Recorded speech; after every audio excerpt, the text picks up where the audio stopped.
Hello friends, welcome back to our channel. നമ്മളിന്ന് കാണാൻ പോകുന്നത് സംഭവം അധ്യായം 1 എന്ന മൂവിയാണ്. ഒരു കാടിനുള്ളിൽ പെട്ടുപോകുന്ന കുറച്ച് ആൾക്കാർ. അവർക്ക് അവിടെ നിന്ന് പുറത്തിറങ്ങാനേ സാധിക്കുന്നില്ല. ഒരു ടൈം ലൂപ്പിലാണ് അവർ പെട്ടുകിടക്കുന്നത്. അതുകൊണ്ട് തന്നെ ഈ ഒരു മൂവി കാണുന്ന സമയത്ത് നിങ്ങൾക്ക് ഒരുപാട് കൺഫ്യൂഷൻസും ഉണ്ടാകും. അതുകൊണ്ട് എല്ലാവരും ഈ സ്റ്റോറി ഒന്ന് ശ്രദ്ധിച്ച് വേണം കേൾക്കാൻ. അപ്പൊ കഥയിലേക്ക് കടക്കുന്നതിന് മുമ്പ് എല്ലാവരും വീഡിയോ ഒന്ന് ലൈക്ക് ചെയ്ത് സപ്പോർട്ട് ചെയ്യാനും മറക്കണ്ട. മൂവിയുടെ തുടക്കത്തിൽ കാണിക്കുന്നത് 1960 കാലഘട്ടമാണ്. ഒരു മദാമ തന്റെ ആൾക്കാരെയും കൂട്ടി കാട്ടിലേക്ക് വരുന്നു. ആ ആൾക്കാരുടെ കയ്യിൽ 2 ബോഡി ഉണ്ടായിരുന്നു. തുണിയിൽ കെട്ടിപ്പൊതിഞ്ഞ നിലയിലായിരുന്നു ആ ബോഡി ഉണ്ടായിരുന്നത്. ഒന്ന് ഈ മദാമയെ വിവാഹം കഴിച്ച ഒരു പയ്യന്റെയും രണ്ടാമത്തത് ആ പയ്യനുമായിട്ട് ബന്ധമുള്ള അവിടുത്തെ എസ്റ്റേറ്റിലെ ഒരു പെൺകുട്ടിയുടെയും ബോഡിയായിരുന്നു. രണ്ടുപേരും തമ്മിലുള്ള ബന്ധം മദാമ അറിഞ്ഞതോടുകൂടി മദാമ ഇവരെ രണ്ടുപേരെ അങ്ങ് തീർത്തു. മരണശേഷവും ഇവർ ഒരുമിച്ച് മണ്ണിനിടയിൽ കിടക്കണ്ടെന്ന് കരുതിയിട്ട് മദാമ തന്റെ ആൾക്കാരോട് പറയുന്നുണ്ട്, ആ പെണ്ണിന്റെ ബോഡിയുമായിട്ട് എന്റെ പിന്നാലെ വരാൻ. എന്നിട്ടൊരു ചതുപ്പിലേക്ക് ആ പെൺകുട്ടിയുടെ ബോഡി ഇട്ടു. അതേസമയം ഈ മദാമയുടെ ഹസ്ബൻഡ് ആയിരുന്ന ചെക്കന്റെ ബോഡി അവിടെ തന്നെ കിടക്കുകയായിരുന്നു. എന്നാൽ അവൻ മരിച്ചിട്ടുണ്ടായിരുന്നില്ല.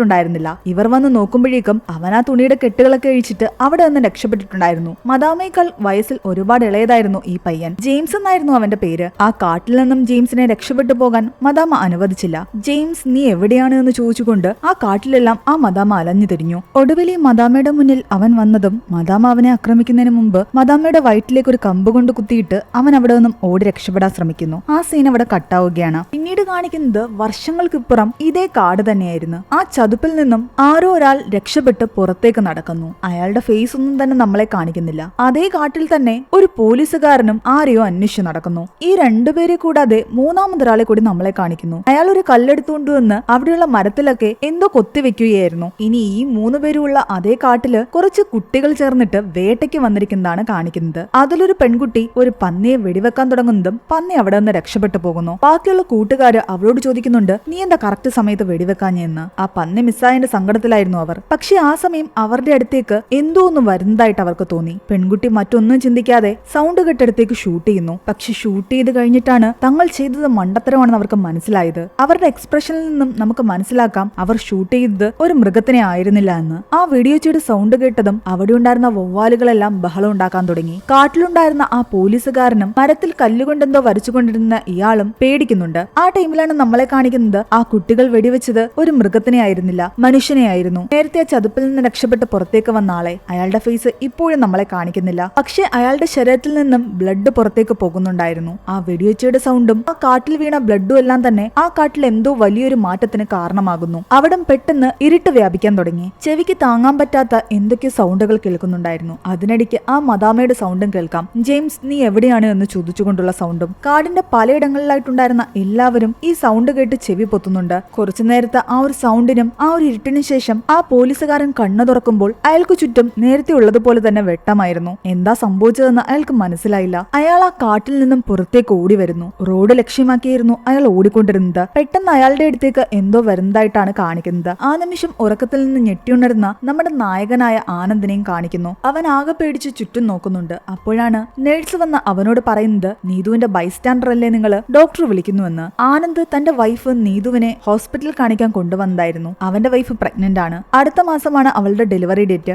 ആനന്ദിന് അച്ഛനോ അമ്മയില്ല. പ്രണയിച്ച് വിവാഹം കഴിച്ചതായതുകൊണ്ട് തന്നെ നീതുവിന്റെ വീട്ടുകാരും ഇവരോട് സഹകരണം ഉണ്ടായിരുന്നില്ല. ഇവരുടെ സംസാരത്തിൽ നിന്ന് നമുക്ക് മനസ്സിലാക്കാം ആനന്ദിന് പുതിയതോ സ്ഥലത്തേക്ക് ട്രാൻസ്ഫർ കിട്ടിയിരിക്കുകയാണെന്ന്. നീതുവിനെ വിട്ടിട്ട് പോകാൻ അവന് മനസ്സുണ്ടായിരുന്നില്ല. എന്നാലും പോയി ജോയിൻ ചെയ്ത് കഴിഞ്ഞിട്ട് മെഡിക്കൽ ലീവ് എടുത്ത് താൻ ഇവിടേക്ക് തിരിച്ചു വരാമെന്ന് പറഞ്ഞിട്ടാണ് ആനന്ദ് സാധനങ്ങൾ പാക്ക് ചെയ്യുന്നത്. നീതുവിന്റെ കാര്യങ്ങളെല്ലാം നോക്കാൻ വേണ്ടിയിട്ട് ഒരു ഫ്രണ്ടിനെയും അവന്റെ ആന്റിയും അവൻ ഏൽപ്പിച്ചിട്ടുണ്ടായിരുന്നു. അങ്ങനെ പിറ്റേന്ന് രാവിലെ അവൻ യാത്ര തിരിക്കുന്നു. അന്നത്തെ ദിവസം മെയ് 26, 2024 ബസ് ഇറങ്ങിയ ശേഷം അവിടെ നിന്നും ജീപ്പ് വിളിച്ചു വേണം അവൻ ജോലി ചെയ്യുന്ന സ്ഥലത്തേക്ക് എത്താൻ. ജീപ്പിലേക്ക് കയറുന്നതിന് മുമ്പ് അവന്റെ ഫ്രണ്ടിന്റെ കോള് വരുന്നുണ്ട്. നീതുവിന് പെട്ടെന്ന് പെയിൻ വന്നുവെന്നും ഹോസ്പിറ്റൽ അഡ്മിറ്റ് ആക്കി ഇന്ന് തന്നെ ഡെലിവറി നടക്കുമെന്നും. എന്ത് ചെയ്യണമെന്നറിയാതെ ആനന്ദ് നിൽക്കുകയാണ്. നാട്ടിലേക്ക് തിരിച്ചു പോകണോ അതോ പോയി ജോയിൻ ചെയ്യണോ? നീ അർജന്റായിട്ട് ഇങ്ങോട്ട് വരേണ്ട കാര്യമില്ല, ഞങ്ങൾ ഇവിടെ എല്ലാം നോക്കിക്കൊള്ളാമെന്ന് അവന്റെ ഫ്രണ്ട് പറഞ്ഞത് കാരണം തൽക്കാലം അവൻ ജീപ്പിലേക്ക് കയറി. കാടിനുള്ളിലൂടെയായിരുന്നു ജീപ്പ് പോയിക്കൊണ്ടിരുന്നത്. അവന്റെ ഫോണിൽ റേഞ്ച് കുറഞ്ഞു വന്നു. നീതുവിനെയോ തന്റെ ഫ്രണ്ടിനെയോ വിളിക്കാൻ പറ്റാത്തത് കാരണം ജീപ്പിലുണ്ടായിരുന്ന മറ്റൊരാളുടെ ഫോണിൽ നിന്നാണ് അവൻ കോൾ ചെയ്യുന്നത്. കുറെ നേരം ട്രൈ ചെയ്തിട്ട് അവസാനം കോള് കിട്ടിക്കഴിയുമ്പോൾ നാട്ടിൽ നിന്നും സന്തോഷം ഉണ്ടാക്കുന്ന ഒരു കാര്യമായിരുന്നു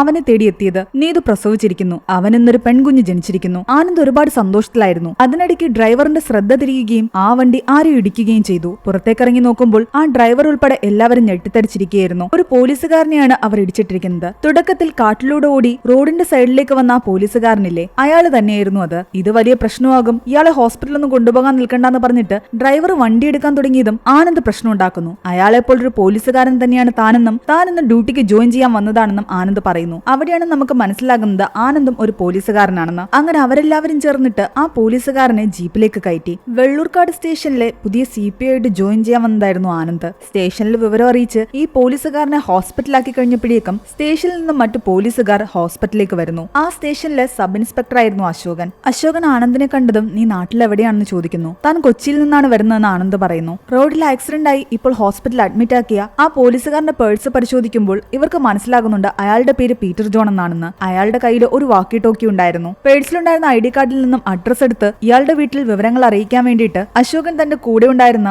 ജോഷി എന്ന പോലീസുകാരനോട് പറയുന്നു. പീറ്റർ എന്ന് പറയുന്ന അയാളുടെ വീട്ടിൽ നിന്നും ഫാമിലി ആരെങ്കിലും വന്നിട്ട് നീ ഇവിടെ നിന്ന് പോയാൽ മതിയെന്നും അശോകൻ ജോഷിയോട് പറഞ്ഞു. അതിനുശേഷം ഇവർ 3 പേരും ചേർന്ന് ക്യാന്റീനിൽ നിന്ന് ചായ കുടിക്കുകയായിരുന്നു. ആ സമയം ആനന്ദിനെ പറ്റി അശോകൻ ചോദിക്കുന്നു. അപ്പോഴാണ് ആനന്ദ് പറയുന്നത് തനിക്ക് അച്ഛനില്ല എന്ന്. അച്ഛനെ കണ്ടവൻ ഒരു ഓർമ്മയുണ്ടായിരുന്നില്ല. അവൻ ജനിച്ച സമയത്ത് തന്നെ അവന്റെ അച്ഛൻ മരിച്ചുപോയതാണ്. കുറെ കാലങ്ങൾക്ക് ശേഷം അവന്റെ അമ്മയും മരിച്ചു. അവന്റെ വീട്ടിലിപ്പോൾ അവന്റെ വൈഫും കുറച്ച് മണിക്കൂറുകൾ മുമ്പ് ജനിച്ച അവന്റെ മകളും മാത്രമേ ഉള്ളൂ. കുറച്ച് മണിക്കൂർ മുമ്പാ നിങ്ങൾ അച്ഛനായതെങ്കിൽ ഇവിടെ എന്തെടുക്കുകയാണെന്ന് അശോകൻ ചോദിക്കുന്നു. ഡ്യൂട്ടിക്ക് ജോയിൻ ചെയ്യാൻ വന്നല്ലേ പറ്റൂ, അതുകൊണ്ടാ വന്നതെന്നാണ് അവൻ പറയുന്നത്. അതൊന്നും സാരമില്ല, ഇവിടെ വലിയ പണിയൊന്നുമില്ല, ജോയിൻ ചെയ്ത് കഴിഞ്ഞിട്ട് നീ ലീവ് എടുത്തു പോയിക്കൊള്ളാൻ അശോകൻ പറയുന്നുണ്ട്. അതിനിടയ്ക്ക് ജോഷി ആനന്ദിനോട് പറയുന്നുണ്ട് കുഞ്ഞു ജനിച്ച സ്ഥിതിക്ക് ഉറപ്പായിട്ടും ചെലവ് ചെയ്യണമെന്ന്. അതൊക്കെ ചെയ്യാമെന്ന് ആനന്ദ് പറയുന്നു. ആനന്ദിന് അച്ചടക്ക നടപടി പ്രകാരമാണ് ഈ ട്രാൻസ്ഫർ കിട്ടിയിരിക്കുന്നത്. കഴിഞ്ഞ സ്റ്റേഷനിൽ എന്ത് പ്രശ്നം ഉണ്ടാക്കിയെന്ന് അശോകൻ ചോദിക്കുമ്പോൾ ആനന്ദ് പറയുന്നുണ്ട് വീട്ടിലങ്ങനെ ആരും ഇല്ലാത്തത് കാരണം വൈഫ് പ്രഗ്നന്റ് ആയിരുന്ന സമയത്ത് എപ്പോഴും അവളുടെ കൂടെയായിരുന്നു ആനന്ദ്. കുറേയധികം ലീവുകൾ എടുത്തു. രാത്രിയിലൊന്നും ഉറക്കമേ ഉണ്ടായിരുന്നില്ല. അങ്ങനെ ഒരു ദിവസം നൈറ്റ് ഡ്യൂട്ടി എടുക്കുന്ന സമയത്ത് അവൻ ഉറങ്ങിപ്പോയി. സീനിയർ ഓഫീസർ വന്ന സമയത്ത് സല്യൂട്ട് അടിക്കാൻ മറന്നു. അത് കാരണമാണ് അവൻ ഈ ട്രാൻസ്ഫർ കിട്ടിയത്. അവൻ വലിയ പ്രശ്നക്കാരനൊന്നും അല്ലാന്ന് അതോടെ അശോകന് മനസ്സിലായി. ഇവര് സംസാരിച്ചുകൊണ്ടിരിക്കുന്ന സമയത്ത് റഷീദ് എന്ന് പറയുന്ന ഒരു പോലീസുകാരനാകട്ടെ അശോകനെ വിളിച്ചിട്ട് പറയുന്നുണ്ട് ഇവിടെ ഒരു പ്രശ്നമുണ്ടെന്ന്. ഫോറസ്റ്റ് ഏരിയ വഴി ഞങ്ങൾ പോകുന്ന സമയത്ത് തമിഴ്നാട്ടിൽ നിന്നുള്ള കുറച്ച് കുട്ടികൾ ഈ കാട്ടിന്റെ അടുത്ത് നിന്ന് എന്തൊക്കെയോ ഫോട്ടോയോ മറ്റോ എടുക്കുകയായിരുന്നു. പ്രദേശം എന്ന് പറയുന്നത് കേരള തമിഴ്നാട് ബോർഡറിൽ പെടുന്നതാണ്. പക്ഷേ ആ പിള്ളേരുമായിട്ട് നമ്മുടെ സ്റ്റേഷനിലെ റിജി എന്ന് പറയുന്ന പോലീസുകാരൻ പ്രശ്നം ഉണ്ടായിക്കൊണ്ടിരിക്കുകയാണ്. അതുകൊണ്ട് അശോകനോട് പെട്ടെന്ന് അവിടേക്ക് വരാൻ റഷീദ് പറയുന്നു. റഷീദ് വന്ന് ആ കുട്ടികളോട് പറയുന്നുണ്ട് SI സാർ ഇപ്പോ വരും, നിങ്ങൾ ഇവിടെ നിന്ന് പോകണം, ഇവിടെ നിന്ന് പ്രശ്നങ്ങൾ ഉണ്ടാക്കരുതെന്ന്. എന്നാൽ അതിലൊരു പയ്യൻ പറയുന്നുണ്ട് അതൊക്കെ ഞങ്ങൾക്കറിയാം, പക്ഷേ ഈ സാർ എന്തിനാ വെറുതെ ആവശ്യമില്ലാതെ ഞങ്ങളോട് പ്രശ്നം ഉണ്ടാക്കുന്നതെന്ന്. റജിയുമായിട്ടായിരുന്നു അവരുടെ ഇഷ്യൂ. ആ പയ്യന്മാര് തനിക്ക് റെസ്പെക്ട് ചെയ്താത്തത് കാരണം റജിക്ക് ദേഷ്യം വരികയും അവരെ അടിക്കുകയും ചെയ്യുന്നു. ഇതിലൊരു പയ്യൻ കാട്ടിനുള്ളിലേക്ക് കുറച്ചു ദൂരം ഓടാൻ തുടങ്ങിയതും റജി പിറകെ പോയി അവനെ കൈയോടെ പിടിക്കുന്നു. പക്ഷെ ആ സമയം അവർ രണ്ടുപേരും എന്തോ ഒരു കാഴ്ച കണ്ട് ഞെട്ടിത്തരിച്ചിരിക്കുകയായിരുന്നു. പിന്നീട് കാണിക്കുന്നത് SI അശോകന്റെ കൂടെ ആനന്ദും അവിടേക്ക് വരുന്നതാണ്. ജോഷി ആകട്ടെ ഹോസ്പിറ്റലിൽ അഡ്മിറ്റ് ആക്കിയിരിക്കുന്ന പീറ്റർ എന്ന് പറയുന്ന പോലീസുകാരന്റെ അടുത്ത് തന്നെ നിൽക്കുകയായിരുന്നു. SI അശോകൻ അവിടേക്ക് എത്തിയപ്പോഴാണ് റഷീദും അവിടെ ഉണ്ടായിരുന്ന കോൺസ്റ്റബിൾസും കാര്യം പറയുന്നത്. നേരത്തെ ആ റിജിയും പയ്യനും കണ്ടത് ഒരു ഡെഡ് ബോഡിയാണ്. ഏതോ ചതുപ്പിൽ നിന്ന് കയറി വന്ന് വീണ് കിടക്കുന്ന ഒരാൾ. അയാളുടെ മുഖവും ശരീരവും നിറയെ ചെളിയായതുകൊണ്ട് ആളാരാണെന്ന് ഐഡന്റിഫൈ ചെയ്യാൻ പറ്റുന്നില്ല. എന്താണെങ്കിലും അയാൾ മരിച്ചിട്ട് കുറച്ചു നേരമേ ആയിട്ടുള്ളൂ. തുടക്കത്തിൽ വേട്ടയ്ക്ക് വന്ന പെൺകുട്ടികളും സുഹൃത്തുക്കളും അറിയാതൊരാളെ വെടിവെച്ചില്ലേ, ആ ആളുടെ ഡെഡ് ബോഡി ആയിരുന്നു അത്. എന്താണെങ്കിലും കമിഴ്ന്നു കിടക്കുന്ന ബോഡി തിരിച്ചിടാനൊന്നും അവർ നിന്നില്ല. ഫോറൻസിക്കിനെ അവർ കാര്യം അറിയിച്ചിട്ടുണ്ടായിരുന്നു. അശോകൻ അതിനുശേഷം റിജിയെ വഴക്ക് പറയുന്നു. ഇത് ഫോറസ്റ്റുകാരുടെ ഏരിയയാണ്, അവർക്കില്ലാത്ത പ്രശ്നം നിനക്കെന്താണെന്ന് ചോദിച്ചിട്ട്. എന്താണെങ്കിലും അവിടെ ഉണ്ടായിരുന്ന കുട്ടികളെയെല്ലാം പേരും വിവരം എഴുതി വെപ്പിച്ചിട്ട് അശോകൻ പറഞ്ഞു വിട്ടു. ആ ബോഡി കണ്ടിട്ടൊരു പോലീസുകാരന്റെ ആണെന്ന് ആനന്ദ് പറയുന്നുണ്ട്. എന്നാൽ റിജി പറയുന്നുണ്ട് അതെനിക്ക് മനസ്സിലായി എന്ന്. മിക്കവാറും ഇവിടെ അടുത്തുള്ള പെരുമല സ്റ്റേഷനിലെ ഏതെങ്കിലും കോൺസ്റ്റബിളിന്റെ ബോഡി ആയിരിക്കും അത്. അങ്ങനെ ഇവർ പെരുമല സ്റ്റേഷനിലെ ASIയെ കോൺടാക്ട് ചെയ്യാൻ ശ്രമിക്കുന്നു. പക്ഷെ വിളിച്ചിട്ട് കിട്ടുന്നുണ്ടായിരുന്നില്ല. അങ്ങനെ ആ ബോഡി കിടക്കുന്ന ഏരിയയിൽ റഷീദിനെയും കോൺസ്റ്റബിൾസ് ആയ സനീഷിനെയും ആകാശിനെയും നിർത്തിയ ശേഷം ആനന്ദും റജിയും അശോകനും അവിടെ നിന്നും പോകുന്നു. സീൻ അവിടെ കട്ടായി നമ്മളെ വീണ്ടും ആ കാടിനുള്ളിൽ അപകടത്തിൽപ്പെട്ട് കിടക്കുന്ന സ്റ്റീഫൻ ജോർജ് എന്ന് പറയുന്ന ഒരു പോലീസുകാരനെ കാണിക്കുന്നു. അയാളുടെ കാലിന് നല്ല രീതിയിൽ മുറിവേറ്റ് ഒരുപാട് ബ്ലഡ് പോയിട്ടുണ്ടായിരുന്നു. അയാൾ തന്റെ സുഹൃത്തുക്കളെ ഉറക്കെ വിളിക്കുന്നുണ്ട്. പീറ്റർ എന്നും മുത്തുവേൽ നിന്നുമാണ് അയാൾ വിളിച്ചുകൊണ്ടിരുന്നത്. ആനന്ദ് ആദ്യം വന്ന സമയത്ത് അവരുടെ വണ്ടിക്ക് കുറുക്ക് ചാടി ഇപ്പോൾ ഹോസ്പിറ്റലിൽ കിടക്കുന്ന അതേ പീറ്ററിനെയായിരുന്നു ഈ സ്റ്റീഫൻ വിളിച്ചുകൊണ്ടിരുന്നത്. ആ പീറ്ററിന്റെ കൂട്ടത്തിലുണ്ടായിരുന്ന പോലീസുകാരെല്ലാം തന്നെ ഇപ്പോഴും ഈ കാട്ടിൽ എവിടെയൊക്കെയുണ്ട്. അതിലൊരാളായിരുന്നു ഈ സ്റ്റീഫൻ. അശോകനും സംഘവും ആ കാട് വഴി പോയിക്കൊണ്ടിരിക്കുമ്പോൾ അവരുടെ വണ്ടിയിലിരുന്ന വാക്കി ടോക്കിയിലേക്ക് കാട്ടിൽ കിടക്കുന്ന സ്റ്റീഫന്റെ മെസ്സേജ് വരുന്നു. ഹോസ്പിറ്റലാക്കിയ പീറ്ററിന്റെ വാക്കി ടോക്കിയാണ് അതെന്ന് ആനന്ദ് പറയുന്നുണ്ട്. ഇതിലേക്ക് ആരാണ് സംസാരിക്കുന്നതെന്ന് മനസ്സിലാകാതെ അവർ അതിന് റിപ്ലൈ കൊടുക്കുമ്പോഴാണ് കാട്ടിൽ കിടന്നുകൊണ്ട് സ്റ്റീഫൻ പറയുന്നത് ഞാനിവിടെ കാട്ടിൽ പെട്ടുകിടക്കുകയാണ്, എത്രയും പെട്ടെന്ന് നിങ്ങൾ എന്നെ വന്ന് രക്ഷിക്കണമെന്ന്. എന്നാൽ നിങ്ങളുടെ കൂടെ ഉണ്ടായിരുന്ന പോലീസുകാരൻ പീറ്ററിനെ ഞങ്ങൾ ഇപ്പോൾ ഹോസ്പിറ്റലിൽ അഡ്മിറ്റ് ആക്കിയതേ ഉള്ളൂ എന്ന് അശോകൻ പറയുന്നു. ഇവരുടെ സംസാരത്തിൽ നിന്ന് നമുക്ക് മനസ്സിലാക്കാം ഇപ്പോൾ കാട്ടിൽ അപകടത്തിൽ കിടക്കുന്ന ഈ സ്റ്റീഫൻ ജോർജ് പരമല സ്റ്റേഷനിലെ SI ആണ്. അയാൾ 5 അംഗ സംഘമായിട്ടാണ് ഈ കാട്ടിലേക്ക് വന്നത്. പീറ്ററും സ്റ്റീഫനും മുത്തുവേലും സെൽവനും മുനുസാമിയും. അതിൽ പീറ്റർ ഇപ്പോൾ ഹോസ്പിറ്റലായി, സ്റ്റീഫൻ ഇപ്പോൾ അപകടത്തിൽ കിടക്കുന്നു. തന്റെ സ്റ്റേഷനിൽ നിന്ന് ആളൊക്കെ വന്ന് തന്നെ രക്ഷിക്കുമ്പോഴേക്കും രക്തം വാർന്ന് താൻ മരിച്ചു പോകുമെന്ന് സ്റ്റീഫൻ പറഞ്ഞതോടുകൂടി തൽക്കാലം വരെ നിവൃത്തിയില്ലാതെ അശോകനും കൂട്ടരും അയാളെ രക്ഷിക്കാൻ വേണ്ടി കാടിനുള്ളിലേക്ക് കടന്നു. എത്തുന്നു. പരമല സ്റ്റേഷൻ എന്ന് പറഞ്ഞു കഴിഞ്ഞാൽ തമിഴ്നാട് സ്റ്റേഷനാണ്. സ്റ്റീഫനും പീറ്ററും ഉൾപ്പെടെ കാട്ടിൽ വന്ന ആ പോലീസുകാരെല്ലാം തമിഴ്നാട് പോലീസായിരുന്നു. തങ്ങൾ കേരള പോലീസാണെന്നും തങ്ങളെ കൊണ്ട് പറ്റുന്നത് തങ്ങൾ ചെയ്യാമെന്നും പറഞ്ഞിട്ടാണ് അശോകനും കൂട്ടരും കാട്ടിലേക്ക് കയറിയത്. പക്ഷെ അപ്പോഴും റെജി എതിർത്തുകൊണ്ടിരുന്നു. ഈ കാട്ടിലേക്ക് പോകണ്ട, ഇത് അപകടം പിടിച്ച കാടാണെന്നും താൻ ഒരുപാട് കഥകൾ ഇതിനെക്കുറിച്ച് കേട്ടിട്ടുണ്ടെന്നും റെജി പറയുന്നുണ്ട്. എന്നാൽ ഒരു ജീവന്റെ കാര്യമല്ലേ, അയാളെ എങ്ങനെയെങ്കിലും രക്ഷിച്ചെങ്കിലേ പറ്റൂന്ന് പറഞ്ഞിട്ടാണ് അശോകൻ ഉള്ളിലേക്ക് കയറുന്നത്. അവർ അയാളെ രക്ഷിക്കാൻ മറ്റൊരു കാരണം കൂടി ഉണ്ടായിരുന്നു. വാക്കി ടോക്കിയിലൂടെ അയാൾ പറയുന്നുണ്ടായിരുന്നു, അന്നത്തെ ദിവസം തനിക്കൊരു കുഞ്ഞു പിറക്കാൻ പോവുകയാണ്, തന്റെ വൈഫ് ഹോസ്പിറ്റലിൽ അഡ്മിറ്റ് ആണ്, എനിക്ക് ഇവിടെ നിന്ന് രക്ഷപ്പെട്ടു പോയി എന്റെ വൈഫിനെയും കുഞ്ഞിനെയും കണ്ടെങ്കിലേ പറ്റൂ. അതൊക്കെ കൊണ്ടുകൂടായിരുന്നു അയാളെ രക്ഷിക്കാൻ അവർ ഇത്ര കഷ്ടപ്പെട്ട് കാടിനുള്ളിലേക്ക് കയറിയത്. അപ്പോഴും റെജി ഇടയ്ക്കിടയ്ക്ക് പറയുന്നുണ്ടായിരുന്നു, ഈ കാട്ടിലേക്ക് കയറിയ പല ആൾക്കാരും മിസ്സായിട്ടുണ്ട്, പലരും തിരിച്ചു വന്നിട്ടില്ല എന്ന്. ആ സീൻ അവിടെ കട്ടാകുന്നു. ഇനി നമ്മളെ കാണിക്കുന്നത് ഇപ്പോൾ ഈ കാട്ടിൽ കിടക്കുന്ന സ്റ്റീഫനും അയാളുടെ സംഘത്തിലുണ്ടായിരുന്ന ബാക്കി പോലീസുകാരും എങ്ങനെയാണ് ഈ കാടിനുള്ളിൽ അകപ്പെട്ടത് എന്നതാണ്. ഈ കാട്ടിലൂടെ കുറച്ച് ക്രിമിനൽസിനെയും കൊണ്ട് അവർ തങ്ങളുടെ വണ്ടിയിൽ വരികയായിരുന്നു. ആ വണ്ടിയിൽ വെച്ച് ക്രിമിനൽസ് ഇവരെല്ലാം ആക്രമിക്കുകയും അവിടെ നിന്ന് രക്ഷപ്പെട്ട് കാടിനുള്ളിലേക്ക് ഓടിപ്പോവുകയും ചെയ്തു. അങ്ങനെയാണ് സ്റ്റീഫനും പീറ്ററും മുത്തുവേലും ഒക്കെ അടങ്ങുന്ന സംഘം ഈ ക്രിമിനൽസിനെ പിടിക്കാൻ വേണ്ടിയിട്ട് കാടിനുള്ളിലേക്ക് കടന്നത്. പോലീസുകാർ പലരും പല ദിക്കിലേക്ക് പോയി. ഇടയ്ക്കതില് മുനിസ്വാമി എന്ന് പറയുന്ന പോലീസുകാരൻ നോക്കുമ്പോൾ തങ്ങളുടെ കൂട്ടത്തിലെ സെൽവോ എന്ന് പറയുന്ന പോലീസുകാരനെ ആ ക്രിമിനൽസ് അവിടെ കെട്ടിത്തൂക്കിയിട്ടിരിക്കുന്നതാണ് കാണുന്നത്. സ്റ്റീഫനും മുത്തുവേലും മറ്റൊരു സൈഡിലേക്കായിരുന്നു ക്രിമിനൽസിനെ അന്വേഷിച്ചു പോയത്. മുത്തുവേലിന് ആ കാടിനു ചുറ്റും എന്തോ ഒരു അപകടം മണക്കുന്നുണ്ടായിരുന്നു. അയാൾ ചുറ്റും നോക്കിയ ശേഷം സ്റ്റീഫനോട് പറയുന്നുണ്ട്, എനിക്ക് പ്രേതത്തിലൊന്നും വലിയ വിശ്വാസമില്ല, പക്ഷെ ഇവിടെ എന്തോ ഉണ്ടെന്ന്. കുട്ടിക്കാലം തൊട്ടേ ഈ ഗ്രാമത്തിലുള്ളവർ പറഞ്ഞു കേൾക്കുന്ന ഒരു കഥയുണ്ട്. വർഷങ്ങൾക്ക് മുമ്പ് ഇവിടെ ഒരു അമ്പലം ഉണ്ടായിരുന്നു. ചീത്തക്കാലം പോയിട്ട് നല്ല കാലം വരാൻ വേണ്ടിയിട്ട് ആൾക്കാർ ഇവിടെ വന്ന് പ്രാർത്ഥിച്ചു. അതിനുവേണ്ടി പലരും മനുഷ്യന്മാരെ ബലി കൊടുക്കാൻ തുടങ്ങി. എന്നാൽ അതിനുശേഷം ഈ കാട്ടിൽ എന്തൊക്കെയോ സംഭവിക്കുന്നുണ്ടായിരുന്നു. അന്നു മുതൽ ഈ കാട്ടില് ബ്ലഡ് വീഴുകയോ ഒരു പരിധിയിൽ കൂടുതൽ സൗണ്ട് കേൾക്കുകയോ ചെയ്തു കഴിഞ്ഞാൽ ഇവിടെ എന്തോ സംഭവിക്കും. മുത്തുവേൽ നടന്നുകൊണ്ട് അത് പറഞ്ഞു തീർന്നതും അവരെത്തി നിൽക്കുന്ന സ്ഥലം അതേ അമ്പലം തന്നെയായിരുന്നു എന്ന് അവർക്ക് മനസ്സിലായി. അവിടെ വലിയൊരു പ്രതിഷ്ഠയുണ്ടായിരുന്നു. കാക്കയുടെ തലയും മനുഷ്യന്റെ ഉടലും ഉള്ളൊരു രൂപം. സ്റ്റീഫനാകട്ടെ മുത്തുവേലിനോട് പറയുന്നുണ്ട്, താൻ ഈ സൈഡിലേക്ക് പോയിക്കോ, ഞാൻ ആ സൈഡിലേക്ക് പോയി നോക്കാമെന്ന്. ക്രിമിനൽസ് ഇവിടെ എവിടെയെങ്കിലും തന്നെ ഒളിച്ചിരിപ്പുണ്ടായിരിക്കും. സ്റ്റീഫൻ കുറച്ച് മുന്നിലേക്ക് പോയതും പെട്ടെന്ന് വവ്വാലുകൾ ബഹളമുണ്ടാക്കി പോകുന്നത് അയാൾ ശ്രദ്ധിക്കുന്നു. ആ സമയം മുത്തുവേല് സ്റ്റീഫനെ വിളിച്ചുകൊണ്ട് ഓടി വരുന്നുണ്ട്. അയാളുടെ പിറകെ ആ ക്രിമിനൽസും ഉണ്ടായിരുന്നു അയാളെ കൊല്ലാൻ വേണ്ടി. കറക്റ്റ് സമയത്ത് സ്റ്റീഫൻ അവിടേക്ക് വരുന്നു. ആ രണ്ട് ക്രിമിനൽസും അവരെ ആക്രമിക്കാൻ തുടങ്ങിയതും സ്റ്റീഫൻ അതിലൊരു ക്രിമിനലിനെ ഷൂട്ട് ചെയ്യുന്നു. അയാളുടെ ശരീരത്തിൽ വെടിയുണ്ട തുളച്ചു കയറി ബ്ലഡ് താഴേക്ക് വീഴാൻ തുടങ്ങി. വെടിയൊച്ചയുടെ സൗണ്ടും മണ്ണിലേക്ക് വീണ ബ്ലഡും കൂടി ആയതോടുകൂടി ആ കാടിന്റെ മട്ടും ഭാവവും മാറി തുടങ്ങിയിരുന്നു. നല്ല വെട്ടമുണ്ടായിരുന്ന പ്രദേശം മുഴുവൻ ഇരുട്ടാകാൻ തുടങ്ങി. എന്തൊക്കെയോ ഉച്ചത്തിലുള്ള സൗണ്ടുകൾ കേൾക്കുന്നു. സൗണ്ട് സഹിക്കവയ്യാതെ എല്ലാവരും ചെവിപൊത്തിയിരിക്കുകയാണ്. കുറച്ച് നിമിഷങ്ങൾക്ക് ശേഷം സ്റ്റീഫൻ കണ്ണു തുറന്നതും അയാൾക്ക് ചുറ്റും മറ്റാരും ഉണ്ടായിരുന്നില്ല. അയാൾ ഈ ഏരിയയിൽ തനിച്ചായിരുന്നു. മുത്തുവേലിനെ ക്രിമിനൽസിനെ ഒന്നും തന്നെ അവിടെ എങ്ങും കാണുന്നില്ല. എങ്ങനെയാണ് സ്റ്റീഫനും കൂട്ടരും ഈ കാട്ടിനുള്ളിൽ പെട്ടതെന്നാണ് ഈ ഒരു സീനിലൂടെ നമ്മളെ കാണിച്ചത്. കഥ പ്രസന്റിലേക്ക് വരുന്നു. അശോകനും ആനന്ദും റെജിയും ചേർന്നിട്ട് തങ്ങളോട് വാക്കി ടോക്കിലൂടെ സംസാരിച്ച സ്റ്റീഫനെ തേടി പോയിക്കൊണ്ടിരിക്കുകയാണ്. ആ സമയം ഈ നാട്ടുകാർ ഈ കാടിനെ പറ്റി പറയുന്ന കഥകളൊക്കെ അശോകൻ പറയുന്നുണ്ട്. ഈ കാട്ടിൽ ഒരുപാട് ആൾക്കാർ മിസ്സായിട്ടുണ്ട്. 1960 ഫസ്റ്റ് മിസ്സിംഗ് കേസ് റിപ്പോർട്ട് ചെയ്യുന്നത്. അന്ന് ഇവിടെ ഒരു എസ്റ്റേറ്റ് നടത്തുന്ന പോർച്ചുഗീസ് മദാമയുണ്ടായിരുന്നു. അവരാകട്ടെ തന്നേക്കാൾ പ്രായം കുറഞ്ഞ ഒരു പയ്യനെയാണ് വിവാഹം കഴിച്ചത്. ആ മദാമയ്ക്ക് എന്തൊക്കെയോ പ്രശ്നങ്ങൾ ഉണ്ടായിരുന്നു. എന്തൊക്കെയാണെങ്കിലും ആ പയ്യൻ എസ്റ്റേറ്റിൽ ജോലി ചെയ്യുന്ന ഈ ഗ്രാമത്തിലുള്ള ഒരു പെൺകുട്ടിയുമായിട്ട് പ്രണയത്തിലായി. മദാമ അത് കൈയോടെ പിടിച്ചു. രണ്ടുപേരും ഈ കാട്ടിൽ കൊണ്ടുവന്ന് കൊന്നു കളഞ്ഞു എന്നാണ് പറയുന്നത്. അതിനുശേഷം അവരും ഇതിനുള്ളിൽ വെച്ച് തന്നെ മരിച്ചു. അങ്ങനെ ആ 3 പേരുടെയും പ്രേതങ്ങൾ ഇവിടെ കിടന്ന് കറങ്ങുന്നുണ്ടെന്നാണ് ഗ്രാമത്തിലുള്ളവർ പറയുന്നത്. അശോകൻ ഇവിടെ ചാർജ് എടുത്ത സമയത്ത് കാട്ടിൽ നിന്നും ഒരു ബോഡി കിട്ടിയിട്ടുണ്ടായിരുന്നു. ഇപ്പോൾ ഒരു പോലീസുകാരന്റെ ബോഡി കിട്ടിയില്ലേ, അതേ സ്ഥലത്ത് നിന്നാണ് ആ ബോഡി കിട്ടിയത്. പക്ഷെ അന്ന് ആ ബോഡിക്ക് തലയുണ്ടായിരുന്നില്ല. തലയില്ലാത്ത ആ ബോഡി മരിച്ചിട്ട് അധിക നേരം ആകാത്ത ആരുടേതോ ആയിരുന്നു. കാരണം ബോഡി അഴുകി തുടങ്ങിയിട്ടേ ഉണ്ടായിരുന്നുള്ളൂ. തലയില്ലാത്ത ബോഡി ആയതുകൊണ്ട് തന്നെ ആരുടെ ബോഡിയാണെന്ന് പോലീസുകാർക്ക് കണ്ടെത്താൻ സാധിച്ചില്ല. പക്ഷെ അവിടെ ഉണ്ടായിരുന്ന ഗ്രാമനിവാസികൾ പറഞ്ഞത് 80 വർഷം മുമ്പ് അവിടെ ഉണ്ടായിരുന്ന സായിപ്പിന്റെ ബോഡിയാണ് അതെന്നാണ്. അതൊന്നും ആരും വിശ്വസിച്ചില്ല. 80 വർഷം മുമ്പ് തട്ടിപ്പോയ ആളുടെ ബോഡി ഇപ്പോൾ അവിടെ നിന്ന് വരാനാണ്. പിന്നീട് നിങ്ങൾക്ക് ആ തല കിട്ടിയായിരുന്നു എന്ന് ആനന്ദ് ചോദിക്കുമ്പോൾ അശോകൻ പറയുന്നുണ്ട്, കുറെ തിരഞ്ഞിട്ടും തല കിട്ടിയില്ല. പക്ഷെ അവിടെ നിന്നും ഒരു തലയോട്ടി കിട്ടി. പക്ഷെ ആ തലയോട്ടിക്ക് കുറച്ച് പഴക്കം ഉണ്ടായിരുന്നു. അതാരുടേതാണെന്ന് ചോദിക്കുമ്പോൾ അത് തനിക്കറിയില്ല, അത് ചിലപ്പോ ആ സായിപ്പിന്റേതായിരിക്കാമെന്നാണ് അശോകൻ പറയുന്നത്. നല്ലപോലെ മഴ പെയ്യുമ്പോഴാണ് ഇവർ ഈ കാട്ടിലൂടെ സഞ്ചരിച്ചുകൊണ്ടിരിക്കുന്നത്. കുറച്ചു കഴിഞ്ഞപ്പോഴേക്ക് വാക്കി ടോക്കിലൂടെ സ്റ്റീഫൻ പറയുന്നുണ്ട്, നിങ്ങൾ എവിടെ എത്തി, എന്നെ എത്രയും പെട്ടെന്ന് രക്ഷിക്ക്, എന്റെ ബ്ലഡ് പോയിക്കൊണ്ടിരിക്കുകയാണെന്ന്. കറക്റ്റ് ആയിട്ട് നിങ്ങൾ ഇപ്പോൾ എവിടെയാണെന്ന് അശോകൻ ചോദിക്കുമ്പോൾ ഇവിടെ കുറെ മരങ്ങളാൽ ചുറ്റപ്പെട്ടിട്ട് ഒരു അമ്പലമുണ്ട്,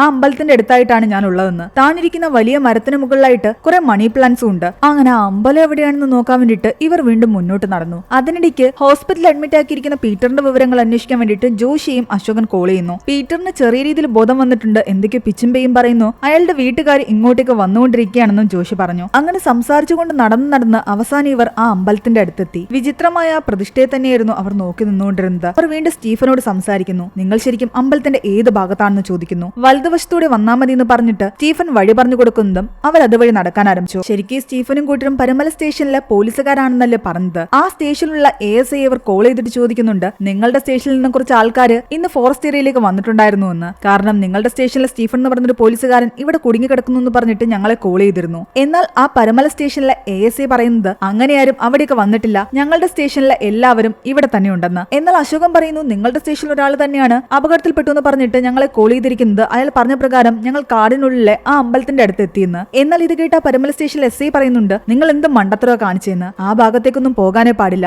ആ കാട്ടിലേക്ക് കയറിയവരാരും തന്നെ തിരിച്ചു വന്നിട്ടുമില്ല. ഞങ്ങളുടെ സ്റ്റേഷനിൽ ആകെ 2 SI ഉള്ളൂ. അവർ 2 പേരും ഇവിടെയുണ്ട്. നിങ്ങൾ പറയുന്ന ആൾ ആരാണെന്നും എനിക്കറിയില്ല. സ്റ്റീഫൻ ജോർജ് എന്ന പേര് പറഞ്ഞിട്ടും ആ ASIക്ക് മനസ്സിലായിട്ടുണ്ടായിരുന്നില്ല. അതോടെ അശോകനും കൂട്ടർക്കും കൺഫ്യൂഷനായി. റെജി പറയുന്നുണ്ട്, ഇതെന്തോ ട്രാപ്പാണെന്ന്. ആ സ്റ്റീഫൻ ജോർജ് ചിലപ്പോൾ നമ്മളെ ട്രാപ്പിലാക്കാനായിരിക്കാം ഈ കാട്ടിലേക്ക് വിളിച്ചത്. എന്നാൽ അപ്പോഴും വാക്കി ടോക്കിലൂടെ അയാൾ കരഞ്ഞുകൊണ്ട് പറയുകയായിരുന്നു, എന്നെ നിങ്ങളൊന്ന് വന്ന് രക്ഷിക്ക്, എനിക്ക് ഒരടി പോലും നടക്കാൻ വയ്യ, കാലിന് നല്ല രീതിയിൽ പരിക്ക് പറ്റിയിട്ടുണ്ടെന്ന്. ഒന്നുകൂടി കൺഫേം ചെയ്യാൻ വേണ്ടിയിട്ട് ഇവർ വീണ്ടും പരമല സ്റ്റേഷനിലെ ASI വിളിക്കുന്നു. അയാളോട് കുറച്ചുകൂടി കാര്യങ്ങൾ ക്ലിയർ ആയിട്ട് പറഞ്ഞു കൊടുക്കുന്നു. വാക്കി ടോക്കിലൂടെ സംസാരിക്കുന്ന സ്റ്റീഫൻ ജോർജിന്റെ സൗണ്ടും ആ ASI കേൾപ്പിച്ചു കൊടുക്കുന്നു. സ്റ്റീഫൻ ജോർജിനോട് പറയുകയും ചെയ്യുന്നുണ്ട്, പരമല സ്റ്റേഷനിലെ ASI ആണ് ഇപ്പോൾ കോളിലുള്ളതെന്ന്. സ്റ്റീഫൻ ഉടനെ ചോദിക്കുന്നത്, മുത്തുവേൽ നിങ്ങൾ എവിടെയാണ്? ഞാനിവിടെ അപകടത്തിൽപ്പെട്ട് കിടക്കുക, എത്രയും പെട്ടെന്ന് എന്നെ രക്ഷിക്കാൻ. എന്നാൽ അത് കേട്ടതും പരമല സ്റ്റേഷനിലെ ആ ASI ഒന്ന് ഞെട്ടിത്തരിക്കുന്നു. ഏത് മുത്തുവേലിനെ പറ്റി നിങ്ങൾ സംസാരിക്കുന്നു ചോദിക്കുന്നു. സ്റ്റീഫൻ ക്ലിയർ ആയിട്ട് പറയുന്നു, സ്റ്റീഫൻ പരമല സ്റ്റേഷനിലെ SI ആണ്, മുത്തുവേൽ പരമല സ്റ്റേഷനിലെ ASIയും. മുത്തുവേലും സ്റ്റീഫനും പീറ്ററും സെൽവനും മുനുസാമി അടങ്ങുന്ന സംഘമാണ് ഈ കാട്ടിലേക്ക് വന്നത്, രക്ഷപ്പെട്ടു പോയ ക്രിമിനലുകളെ പിടിക്കാൻ.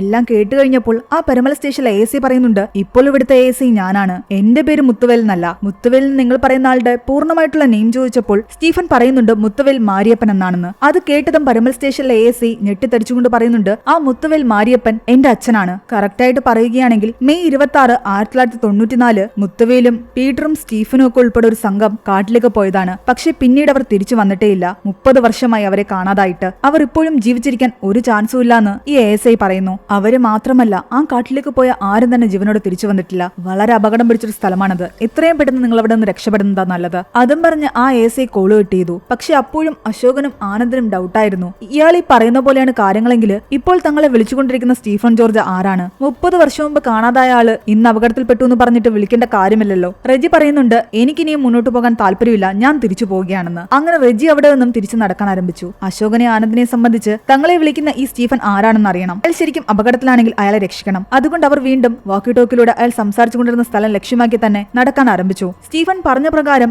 ആ വലിയ മരത്തിന്റെ ചുവട്ടിൽ അവരെത്തി. അയാൾ പറഞ്ഞ പോലെ തന്നെ അതിന്റെ മുകളിലായിട്ട് മണി പ്ലാന്റ്സ് ഉണ്ടായിരുന്നു. നിങ്ങൾ ശരിക്കും എവിടെയാണെന്ന് ആനന്ദ് ചോദിക്കുമ്പോൾ സ്റ്റീഫൻ പറയുന്നുണ്ട്, ഞാൻ ഈ മരത്തിന്റെ താഴെ തന്നെയുണ്ട്. ഓടി വരുന്ന വഴിക്ക് ഞാൻ എന്തെല്ലോ തട്ടിവിനിട്ടാണ് എനിക്ക് പരിക്ക് പറ്റിയത്. ശരിക്കും ഞാൻ ഉണർന്നു നോക്കിയപ്പോഴാണ് മനസ്സിലായത് അതൊരു പോലീസുകാരന്റെ ബോഡിയായിരുന്നു എന്ന്. അത് തമിഴ്നാട് പോലീസ് അല്ല, കേരള പോലീസുകാരന്റെ യൂണിഫോമാണ് അയാൾ ഇട്ടിരിക്കുന്നത്. അയാളുടെ പേര് MG അശോകൻ എന്നാണ്. ഇത് കേട്ടതും ആനന്ദ് ഞെട്ടിത്തരിച്ച് അശോകന്റെ യൂണിഫോമിലേക്ക് നോക്കുന്നു. അതായത് സ്റ്റീഫൻ പറഞ്ഞുകൊണ്ടിരിക്കുന്ന അയാളുടെ അടുത്ത് കിടക്കുന്ന ബോഡി തന്റെ അടുത്ത് നിൽക്കുന്ന അതേ പോലീസുകാരനായ അശോകന്റെ ആണെന്നാണ്. ഇതെങ്ങനെ സംഭവിക്കുമെന്ന് ആനന്ദിന് മനസ്സിലായില്ല. പക്ഷെ മരത്തിനു ചുറ്റും അവർ നന്നായി നോക്കിയപ്പോൾ ഞെട്ടിക്കുന്ന ഒരു കാഴ്ച കൂടി അവർ കാണുന്നുണ്ടായിരുന്നു. സ്റ്റീഫനെ തേടിയെത്തി അവർ കണ്ടത് ഒരു അസ്ഥികൂടവും അതിനടുത്തായി കിടക്കുന്ന ഒരു വാക്കി ടോക്കിയുമാണ്. നിങ്ങൾ ശരിക്കും എപ്പോഴാ ഇങ്ങോട്ടേക്ക് വന്നത്? ഇന്ന് ഏതാ ദിവസം, ഏതാ വർഷമെന്ന് ആനന്ദ് സ്റ്റീഫനോട് ചോദിച്ചതും അയാൾ പറയുന്നുണ്ട്, ഇന്ന് മെയ് 26 ആണ്, 1994. അത് കേട്ട് അശോകനും ആനന്ദ് ഞെട്ടിത്തരിച്ചിരിക്കുകയായിരുന്നു. കാരണം അവരെ സംബന്ധിച്ച് ഇന്ന് മെയ് 26 ആണ്. പക്ഷെ ഒരിക്കലും 1994 അല്ല.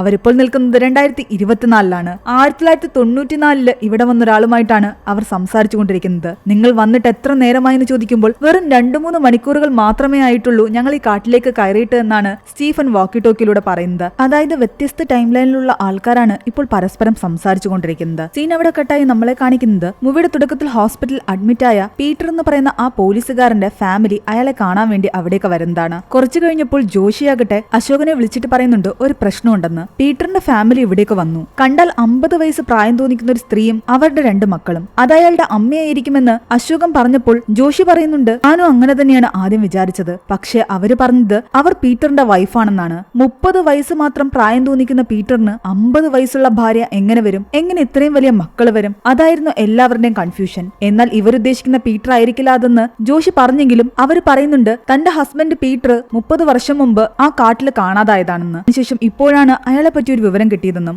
ഇവർ ആള് മാറി വന്നതായിരിക്കാന്ന് കരുതിയിട്ട് പീറ്ററിന്റെ ID കാർഡ് ഈ ഫാമിലിയെ കാണിച്ചപ്പോൾ അവര് പറയുന്നുണ്ട്, ഇതേ ആളെ തേടി തന്നെയാണ് ഞങ്ങൾ വന്നത്. നിങ്ങൾ അയാളുടെ ഡേറ്റ് ഓഫ് ബർത്ത് നോക്കാൻ. ആ ഡേറ്റ് ഓഫ് ബർത്ത് നോക്കിയ ജോഷി ഞെട്ടിപ്പോയി. 1959 അയാളുടെ ഡേറ്റ് ഓഫ് ബർത്ത്. അങ്ങനെയാണെങ്കിൽ അയാൾക്കിപ്പോൾ നല്ല പ്രായം തോന്നിക്കേണ്ടതാണ്, കാരണം ഇതിപ്പോൾ 2024 പക്ഷെ അയാൾക്ക് 34 വയസ്സ് മാത്രമേ തോന്നിക്കുന്നുള്ളൂ. അതെങ്ങനെ സംഭവിച്ചുവെന്ന് ആർക്കും മനസ്സിലാകുന്നില്ല. എന്നിട്ട് പീറ്ററിനെ അവർ കണ്ടോന്ന് ചോദിക്കുമ്പോൾ ജോഷി പറയുന്നുണ്ട് അയാൾ ഹോസ്പിറ്റലിൽ വെച്ച് തന്നെ മരിച്ചുവെന്ന്. ഇവിടെ എന്തൊക്കെയാ നടക്കുന്നത്, താൻ നീ എന്താ ചെയ്യേണ്ടതെന്ന് ജോഷി ചോദിക്കുമ്പോൾ ആകെ കൺഫ്യൂഷൻ ആയിട്ട് അശോകൻ പറയുന്നുണ്ട് ഞാൻ നിന്നെ തിരിച്ചു വിളിച്ചുകൊള്ളാമെന്ന്. ആ സമയം നമ്മളെ റഷീദും 2 കോൺസ്റ്റബിളും നിൽക്കുന്ന സ്ഥലമാണ് കാണിക്കുന്നത്. അവിടെ ചതുപ്പിൽ നിന്ന് കിട്ടിയൊരു മൃതദേഹം ഉണ്ടായിരുന്നല്ലോ. ഫോറൻസിക്കാർ വന്ന് അത് പരിശോധിക്കുകയാണ്. ആ സമയം അശോകനോടും ആനന്ദിനോടും വഴക്കിട്ട് കാട്ടിൽ നിന്ന് തിരിച്ചു പോയിക്കൊണ്ടിരിക്കുന്ന റെജിയെ നമ്മളെ കാണിക്കുന്നുണ്ട്. അയാൾ നടന്നു പോകുന്ന വഴിക്ക് ഒരു ഭാഗത്ത് ഒരു അസ്ഥികൂടം കാണുന്നു. അതിന്റെ തലയോട്ടി മുകളിൽ ഒരു വള്ളിയിൽ തൂങ്ങിക്കിടപ്പുണ്ടായിരുന്നു. ആരെയോ മുകളിൽ കഴുത്ത് ഞെരിച്ച് കൊന്നു കെട്ടിത്തൂക്കിയ ശേഷം അവിടെ കിടന്ന ആ മൃതദേഹം അഴുകി അസ്ഥികൂടമായി മാറിയിരിക്കുകയാണ്.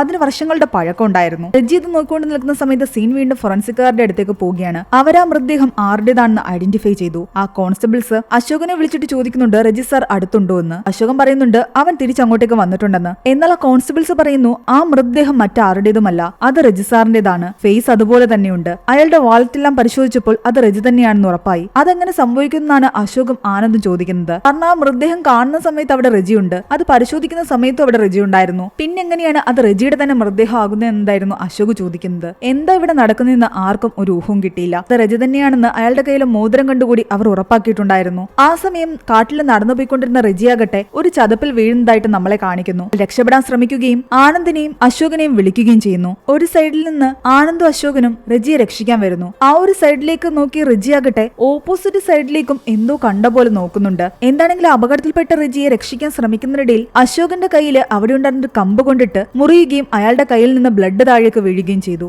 അപ്പോഴേക്കും ആ കാടിന്റെ ഭാവം മാറാൻ തുടങ്ങി. അവിടെയെല്ലാം ഇരുട്ട് പടർന്നു. അസഹനീയമായ ശബ്ദം കേട്ട് എല്ലാവരും ചെവിപൊത്തി തന്നെ ഇരിക്കുകയായിരുന്നു. ഈ സൗണ്ട് ഒന്ന് നിൽക്കാൻ വേണ്ടിയിട്ട് ഒന്നും അറിയാതെ അശോകനാകട്ടെ തന്റെ കയ്യിലുണ്ടായിരുന്ന തോക്കെടുത്ത് വെറുതെ മുകളിലേക്ക് ഷൂട്ട് ചെയ്തു. ആ സൗണ്ടും മണ്ണിൽ വീണ ബ്ലഡും കൂടെ ആയതോടുകൂടി അവിടെ ഒരു ടൈം ലൂപ്പ് സംഭവിക്കുകയാണ്. കണ്ണടച്ചു തുറന്നതും ആനന്ദ് ആ കാലഘട്ടം മാറി മറ്റൊരു കാലഘട്ടത്തിലെത്തി. അതായത് 1960 ആ മദാമ തന്നെ ചതിച്ച തന്റെ ഹസ്ബൻഡായ ആ പയ്യനെ കൊല്ലാൻ വേണ്ടി ഓടിച്ചിട്ടുണ്ടായിരുന്നില്ലേ, ആ ഒരു രാത്രിയിലേക്കാണ് ആനന്ദ് എത്തുന്നത്. മദാമയെ കണ്ട് പേടിച്ച് ആനന്ദ് നിൽക്കുമ്പോൾ അയാളുടെ ബാക്കിലായിട്ട് തലയേറ്റ മദാമയുടെ ഹസ്ബൻഡ് ജെയിംസ് എന്ന് പറയുന്ന ആ പയ്യന്റെ മൃതദേഹവും നിൽപ്പുണ്ടായിരുന്നു. മദാമ പെട്ടെന്ന് തോക്കെടുത്ത് ഷൂട്ട് ചെയ്യാൻ ശ്രമിക്കുന്നതും ആ സൗണ്ടും ഭൂമിയിലേക്ക് വീണ ബ്ലഡും കാരണം വീണ്ടും അവിടെ ടൈം ലൂപ്പ് സംഭവിക്കുകയാണ്. ആനന്ദ് വീണ്ടും മറ്റൊരു കാലഘട്ടത്തിലേക്ക് എത്തി. അവൻ കാട്ടിലൂടെ നടക്കുമ്പോൾ ഒരു പെൺകുട്ടി ഒരിടത്തിരുന്ന് കരയുന്നുണ്ട്. എന്തു പറ്റിയെന്ന് ആ പെൺകുട്ടിയോട് ചോദിക്കുമ്പോൾ അവള് പറയുന്നത് തന്റെ അനിയനെ കാണുന്നില്ല, അവൻ ഈ കാട്ടിൽ വെച്ച് മിസ്സായി എന്ന്. ഞാൻ അവന്റെ പിറകെ വന്നതാണെന്നും അവളോട് അവിടെ തന്നെ ഇരിക്കെ മോളുടെ അനിയനെ ഞാൻ അന്വേഷിക്കാമെന്ന് ആനന്ദ് പറയുന്നു. കുറച്ചുകൂടെ മുന്നോട്ട് പോയ ആനന്ദ് കാണുന്നത് അശോകിന്റെ മൃതദേഹമാണ്. ആ സമയമാണ് അവന് വാക്കി ടോക്കിയിലൂടെ സ്റ്റീഫൻ പറഞ്ഞ കാര്യങ്ങൾ ഓർമ്മ വരുന്നത്. സ്റ്റീഫൻ അവനോട് പറഞ്ഞിട്ടുണ്ടായിരുന്നു അയാൾ ഓടുന്ന വഴിക്ക് MG അശോകൻ എന്ന് പറയുന്ന ഒരു കേരള പോലീസുകാരന്റെ ഡെഡ് ബോഡിയിൽ തട്ടിയാണ് വീണതെന്നും പരുക്ക് പറ്റിയതെന്നും. അങ്ങനെ സ്റ്റീഫൻ അപകടം പറ്റുന്നതിന് തൊട്ടു മുൻപുള്ള സമയത്തിലേക്കാണ് ആനന്ദ് എത്തിയിരിക്കുന്നത്. കഴുത്തിഞ്ഞരിച്ചാണ് അശോകൻ കൊല്ലപ്പെട്ടിരിക്കുന്നത്. ആനന്ദ് നോക്കിക്കൊണ്ട് നിൽക്കെ ആനന്ദിനെ പോലെ ഈ ടൈം ലൂപ്പിൽ പെട്ടുകിടക്കുന്ന ആ ക്രിമിനൽസ് ആനന്ദിനെ ആക്രമിക്കാൻ വരുന്നു. അവരെ സംബന്ധിച്ച് ഇവരെല്ലാവരും പോലീസുകാരാണ്. ഇതിലൂടെ നമുക്ക് മനസ്സിലാക്കാം അശോകിനെയും ഇവർ തന്നെയായിരിക്കാം കൊന്നതെന്ന്. ഈ ക്രിമിനൽസിന്റെ കയ്യിൽ നിന്നും രക്ഷപ്പെട്ട് ആനന്ദ് അവിടെ നിന്ന് ഓടുന്നു. ആ സമയം കാട്ടില് സ്റ്റീഫനും പീറ്ററും മറ്റു പോലീസുകാരും ഉൾപ്പെടെ ആ ക്രിമിനൽസിനെ അന്വേഷിച്ച് നടപ്പുണ്ട്. പീറ്റർ എന്ന് പറയുന്ന ആ പോലീസുകാരനെ ആ ക്രിമിനൽസ് കൈയോടെ പിടിക്കുകയും കൊല്ലാൻ ശ്രമിക്കുകയും ചെയ്യുന്നു. ഇത് കണ്ട് പേടിച്ച് ആനന്ദ് അവിടെ നിന്നും ഓടി രക്ഷപ്പെടാൻ ശ്രമിക്കുകയാണ്. എന്നാൽ ആനന്ദ് എത്തുന്നതാകട്ടെ സ്റ്റീഫന്റെ മുന്നിലേക്കാണ്. ആനന്ദ് പെട്ടെന്ന് സ്റ്റീഫനോട് പറയുന്നുണ്ട് ഞാൻ കേരള പോലീസാണെന്ന്. സ്റ്റീഫൻ പറയുന്നുണ്ട് താൻ പരമല പോലീസ് സ്റ്റേഷനിലെ SI സ്റ്റീഫൻ ജോർജ് ആണെന്ന്. ആ സമയം ആനന്ദിന് മനസ്സിലായി വാക്കി ടോക്കിലൂടെ അവനോട് സംസാരിച്ച അതേ സ്റ്റീഫൻ ജോർജ് തന്നെയാണിതെന്ന്. ഇന്നത്തെ ഡേറ്റ് എന്താണെന്ന് ആനന്ദ് ചോദിച്ചതും അയാൾ പറയുന്നു May 26, 1994 ആണെന്ന്. ആനന്ദിന് ഉറപ്പായി താൻ ടൈം ലൂപ്പിൽ അകപ്പെട്ട് ഇപ്പോൾ 94 എത്തിയിരിക്കുന്നു. അവരങ്ങനെ സംസാരിച്ചുകൊണ്ട് നിന്നതും മുത്തുവേലിന്റെ ബഹളം അവർ കേൾക്കുന്നു. ആ ക്രിമിനൽസ് മുത്തുവേലിനെ കൊല്ലാൻ ശ്രമിക്കുകയായിരുന്നു. സ്റ്റീഫൻ അവിടെ ഓടിപ്പോയി. ആനന്ദ് അയാളുടെ പിറകെയും. മുത്തുവേലിനെ രക്ഷിക്കാൻ വേണ്ടിയിട്ട് അതിലുണ്ടായിരുന്ന ഒരു ക്രിമിനലിന്റെ നേരെ സ്റ്റീഫൻ ഷൂട്ട് ചെയ്തു. ആ സൗണ്ടും ആ ക്രിമിനലിന്റെ ശരീരത്തിൽ നിന്ന് വീണ ബ്ലഡും കൊണ്ട് വീണ്ടും ആ കാടിന്റെ ഭാവം മാറുകയും അവിടെ വലിയ സൗണ്ടുകൾ കേൾക്കാൻ തുടങ്ങുകയും അടുത്ത ടൈം ലൂപ്പ് സംഭവിക്കുകയും ചെയ്യുന്നു. ആ ഇരുട്ട് മാറി വെളിച്ചം വീണപ്പോഴേക്കും ആനന്ദ് വേറെ ഏതോ കാലഘട്ടത്തിലായിരുന്നു. ചുറ്റും സ്റ്റീഫനോ മുത്തുവേലോ ആ ക്രിമിനൽസോ ആരും തന്നെ ഉണ്ടായിരുന്നില്ല. ആനന്ദ് നോക്കുമ്പോ കാണുന്നത് തുടക്കത്തിൽ നമ്മളെ കാണിച്ച മരത്തിലെന്തോ വരച്ചുകൊണ്ടിരുന്ന അയാളെയാണ്. അയാൾ എന്താ ചെയ്യുന്നതെന്ന് ആനന്ദ് വീക്ഷിക്കുന്നു. നമ്മൾ ചുരുളി എന്നൊക്കെ പറയുന്ന രീതിയിലുള്ള ഒരു സ്ട്രക്ചർ ആയിരുന്നു അയാൾ ആ മരത്തിൽ കൊത്തിവെച്ചുകൊണ്ടിരുന്നത്. അയാൾ ചെയ്യുന്നത് ആനന്ദ് മാത്രമല്ല മറ്റൊരാൾ കൂടി അവിടെ നോക്കി നിൽപ്പുണ്ടായിരുന്നു. അത് ആ പോലീസുകാരൻ പീറ്റർ ആയിരുന്നു. ഈ ടൈം ലൂപ്പ് സംഭവിക്കുമ്പോൾ ഓരോരുത്തരും പല പല ടൈം ലൈനുകളിലേക്ക് പോകുന്നുണ്ട്. ഇവർ രണ്ടുപേരും തന്നെ നോക്കുന്നത് കണ്ട അയാളാകട്ടെ നിങ്ങളൊക്കെ ആരാണെന്ന് ആനന്ദിനോടും പീറ്ററിനോടും തിരിഞ്ഞു ചോദിക്കുന്നു. അടുത്ത നിമിഷം എവിടെയോ ഒരു വെടിയൊച്ച കേട്ടു. വീണ്ടും കാടിന്റെ ഭാവം മാറി. അടുത്ത ടൈം ലൂപ്പ് സംഭവിച്ചു. ആനന്ദ് വീണ്ടും എത്തുന്നത് 1960 കാലഘട്ടത്തിലേക്കാണ്. ആ മദാമ ജെയിംസിനെ കൊല്ലാൻ വേണ്ടി കാട്ടിൽ തിരഞ്ഞു നടക്കുന്നു. ജെയിംസ് മരിക്കുന്നതിന് കുറച്ചു മുൻപുള്ള സമയത്തിലേക്കാണ് ഇപ്പോൾ ആനന്ദ് എത്തിയിരിക്കുന്നത്. അതുകൊണ്ട് ജെയിംസിനെ ആനന്ദ് അവിടെ വെച്ച് കാണുകയും ചെയ്തു. തന്നെ കൊല്ലാൻ വന്ന മദാമയെ ജെയിംസ് കയ്യിലുണ്ടായിരുന്ന എന്തോ ഒരു കമ്പ് കൊണ്ട് കുത്തി പരിക്കേൽപ്പിച്ചു. പക്ഷെ അവിടെ നിന്ന് ജെയിംസിന് രക്ഷപ്പെട്ടു പോകാൻ പറ്റിയില്ല. മദാമയുടെ ആൾക്കാര് അവന്റെ തലയറുത്തു. അവന് നേരെ ഷൂട്ട് ചെയ്യുകയും ചെയ്തു. ആ വെടിവെച്ചയും അവന്റെ ബ്ലഡും വീണതോടുകൂടി വീണ്ടും ടൈം ലൂപ്പ് സംഭവിക്കുന്നു. ആനന്ദ് വീണ്ടും അവിടെ നിന്ന് തിരിച്ചെത്തുന്നത് മരത്തിൽ ചുരുളി വരച്ചുകൊണ്ടിരുന്ന അയാളുടെ അടുത്തേക്കാണ്. അയാൾ ആനന്ദിനോട് പറയുന്നുണ്ട്, സാറിന് ഇപ്പോൾ ഒരുപാട് കൺഫ്യൂഷൻ ഉണ്ടെന്നറിയാം, പക്ഷെ സാർ പേടിക്കേണ്ട കാര്യമില്ല, ഇവിടെ പ്രേതങ്ങളൊന്നുമില്ല. നിങ്ങൾ ആരാണെന്ന് ആനന്ദ് ചോദിച്ചതും അയാൾ പറയുന്നുണ്ട്, ഞാൻ ആരാണെന്നും ഇവിടെ എന്താണ് നടക്കുന്നതെന്നും ഒക്കെ ഞാൻ പറയാം. നിങ്ങൾ ഇങ്ങോട്ട് വരുന്ന വഴിക്ക് ഒരു വലിയ വിഗ്രഹം കണ്ടോ? കാക്കയുടെ തലയും മനുഷ്യന്റെ ഉടലുമുള്ള ആ വിഗ്രഹം. പക്ഷെ ഈ കാട്ടിൽ എവിടെയെങ്കിലും നിങ്ങളൊരു കാക്കയെങ്കിലും കണ്ടിട്ടുണ്ടോ? ഒരിക്കലുമില്ല. ഈ കാട്ടില് കാക്കകളെ ഇല്ല. അതിനെല്ലാം ഒരു കാരണമുണ്ട്. ഇതിന്റെ എല്ലാം തുടക്കം ഒരുപാട് വർഷങ്ങൾക്ക് മുൻപായിരുന്നു. പറങ്കികൾ ഇങ്ങോട്ട് വന്നു തുടങ്ങിയ കാലത്താണ് ഈ സംഭവങ്ങളെല്ലാം നടക്കുന്നത്. അന്ന് ഈ കാക്കയുടെ തലയും മനുഷ്യന്റെ രൂപമുള്ള വിഗ്രഹത്തെ വെച്ച് ആരാധിച്ചുകൊണ്ടിരുന്നത് ആ കാട്ടിലെ കുറച്ച് ഗോത്രവർഗ്ഗക്കാരായിരുന്നു. കാക്കകളെ ദൈവത്തിന്റെ പ്രതീകമായിട്ടാണ് അവർ കണ്ടത്. അവർക്ക് നല്ല കാലം വരാനായി അവരെല്ലാവരും ഈ വിഗ്രഹത്തിന് ചുറ്റും പ്രദക്ഷിണം വെച്ചുകൊണ്ടേയിരുന്നു. ഗർഭിണികൾ ഇവിടെ വന്ന് പ്രാർത്ഥിക്കുകയും ഇവിടുത്തെ കാക്കകൾക്ക് ഭക്ഷണം കൊടുക്കുകയും ചെയ്തു കഴിഞ്ഞാൽ അവർക്ക് ജനിക്കാൻ പോകുന്ന കുട്ടികൾക്ക് നല്ല കാലം വരുമെന്ന് അവർ വിശ്വസിച്ചു. പറങ്കികളുടെ അധിനിവേശം ശക്തമായിരുന്ന കാലത്ത് ലോർഡ് ഗബ്രിയേൽ എന്ന് പറയുന്ന ഒരാളാകട്ടെ ഈ ഏരിയയിലേക്ക് വന്നു. അയാൾ ഒരു നിരീശ്വരവാദിയായിരുന്നു. അവിടെ ഉണ്ടായിരുന്ന എല്ലാ അമ്പലങ്ങളും തകർക്കുകയും വിഗ്രഹങ്ങളെല്ലാം അയാളുടെ നാട്ടിലേക്ക് കയറ്റി അയക്കുകയും ചെയ്തു. തന്നെ മാത്രമേ എല്ലാവരും ആരാധിക്കാൻ പാടുള്ളൂ എന്നായിരുന്നു അയാൾ ജനങ്ങളോട് പറഞ്ഞത്. നാട്ടിലെ വിഗ്രഹങ്ങളെല്ലാം കയറ്റുമതി ചെയ്തെങ്കിലും ഈ കാടിനുള്ളിൽ ഇങ്ങനൊരു ഗോത്രവർഗ്ഗക്കാരുണ്ടെന്നും ഇവിടെ ഇങ്ങനൊരു വലിയ വിഗ്രഹം ഉണ്ടെന്നും അയാൾക്കറിയില്ലായിരുന്നു. പക്ഷെ ഒരു ദിവസം അയാളോട് അത് ആരോ പറഞ്ഞു. അങ്ങനെ അതറിഞ്ഞ ഗബ്രിയേല് ഈ കാട്ടിലേക്ക് വന്ന് ഇവിടെയുള്ള ആളുകളെ എല്ലാം ആക്രമിച്ച ശേഷം ഈ വിഗ്രഹം ഇവിടെ നിന്ന് കൊണ്ടുപോകാൻ ശ്രമിച്ചു. എന്നാൽ എത്രയൊക്കെ ശ്രമിച്ചിട്ടും ആ വിഗ്രഹം അവിടെ നിന്ന് അനങ്ങിയതേയില്ല. വിഗ്രഹം കൊണ്ടുപോകാൻ പറ്റാത്ത ദേഷ്യത്തില് ആ ഗോത്രവർഗ്ഗക്കാരെ മുഴുവൻ ഗബ്രിയേൽ കൊന്നൊടുക്കി. എന്നിട്ടും പകതീരാത്ത കാരണം ആ കാട്ടിലുണ്ടായിരുന്ന കാക്കകളെ മുഴുവൻ അയാൾ ചുട്ടുകൊന്നു. പക്ഷേ പിന്നീട് ആ ഗബ്രിയേലിനോ അയാളുടെ സംഘത്തിനോ ഈ കാട്ടിൽ നിന്ന് തിരിച്ചു കടക്കാൻ പറ്റിയില്ല. ഏകദേശം 1 മണിക്കൂർ മാത്രം സഞ്ചരിച്ചാണ് അവർ കാട്ടിലേക്ക് വന്നത്. എന്നാൽ കാട്ടിൽ നിന്ന് ഒരാഴ്ചയോ വർഷങ്ങളോ ആയിട്ടും അവർക്ക് തിരിച്ചു പോകാൻ പറ്റിയില്ല. ഇപ്പോഴും അവരെല്ലാം ഇവിടെ തന്നെ കിടന്ന് കറങ്ങുന്നുണ്ടെന്നാ പറയുന്നത്. അതിനൊരു കാരണം കൂടി ഉണ്ടായിരുന്നു. ആ സൗണ്ടുകളും ഗോത്രവർഗ്ഗക്കാരുടെ ചോരയും വീണതോടുകൂടി സാത്വിക ഭാവത്തിലുണ്ടായിരുന്ന ആ മൂർത്തി ഉഗ്രകോപിയായി മാറി. അതിന് കാലത്തിനെ പോലും നിയന്ത്രിക്കാനുള്ള കഴിവുണ്ടായിരുന്നു. അതുകൊണ്ടാണ് ഗബ്രിയേലിനോ കൂട്ടർക്കോ ഇവിടെ ഒന്നും പുറത്തു കടക്കാൻ പറ്റാതിരുന്നത്. അന്നത്തെ ആ ഒരു സംഭവത്തിന് ശേഷം പിന്നീട് ഓരോ തവണ ഈ മണ്ണിൽ ബ്ലഡ് വീണാലും അളവിലധികം സൗണ്ട് ഉണ്ടായാലും ഇവിടുത്തെ സമയത്തിന്റെ ഗതി തന്നെ മാറും. അയാൾ ആനന്ദിനോട് പറയുന്നുണ്ട്, നിങ്ങൾ ഈ കാട്ടിൽ കണ്ടവരും കേട്ടവരും ഒന്നും മരിച്ചവരല്ല. പല സമയത്തായിട്ട് ഈ കാടിനുള്ളിൽ പെട്ടുപോയവരാണ്. അവരിപ്പോഴും പുറത്തിറങ്ങാൻ പറ്റാതെ ഇവിടെ കിടന്ന് കറങ്ങിക്കൊണ്ടിരിക്കുകയാണ്. അയാൾ ആ കഥകളെല്ലാം പറഞ്ഞപ്പോഴാണ് ആനന്ദിനും മനസ്സിലായത്, താൻ കണ്ട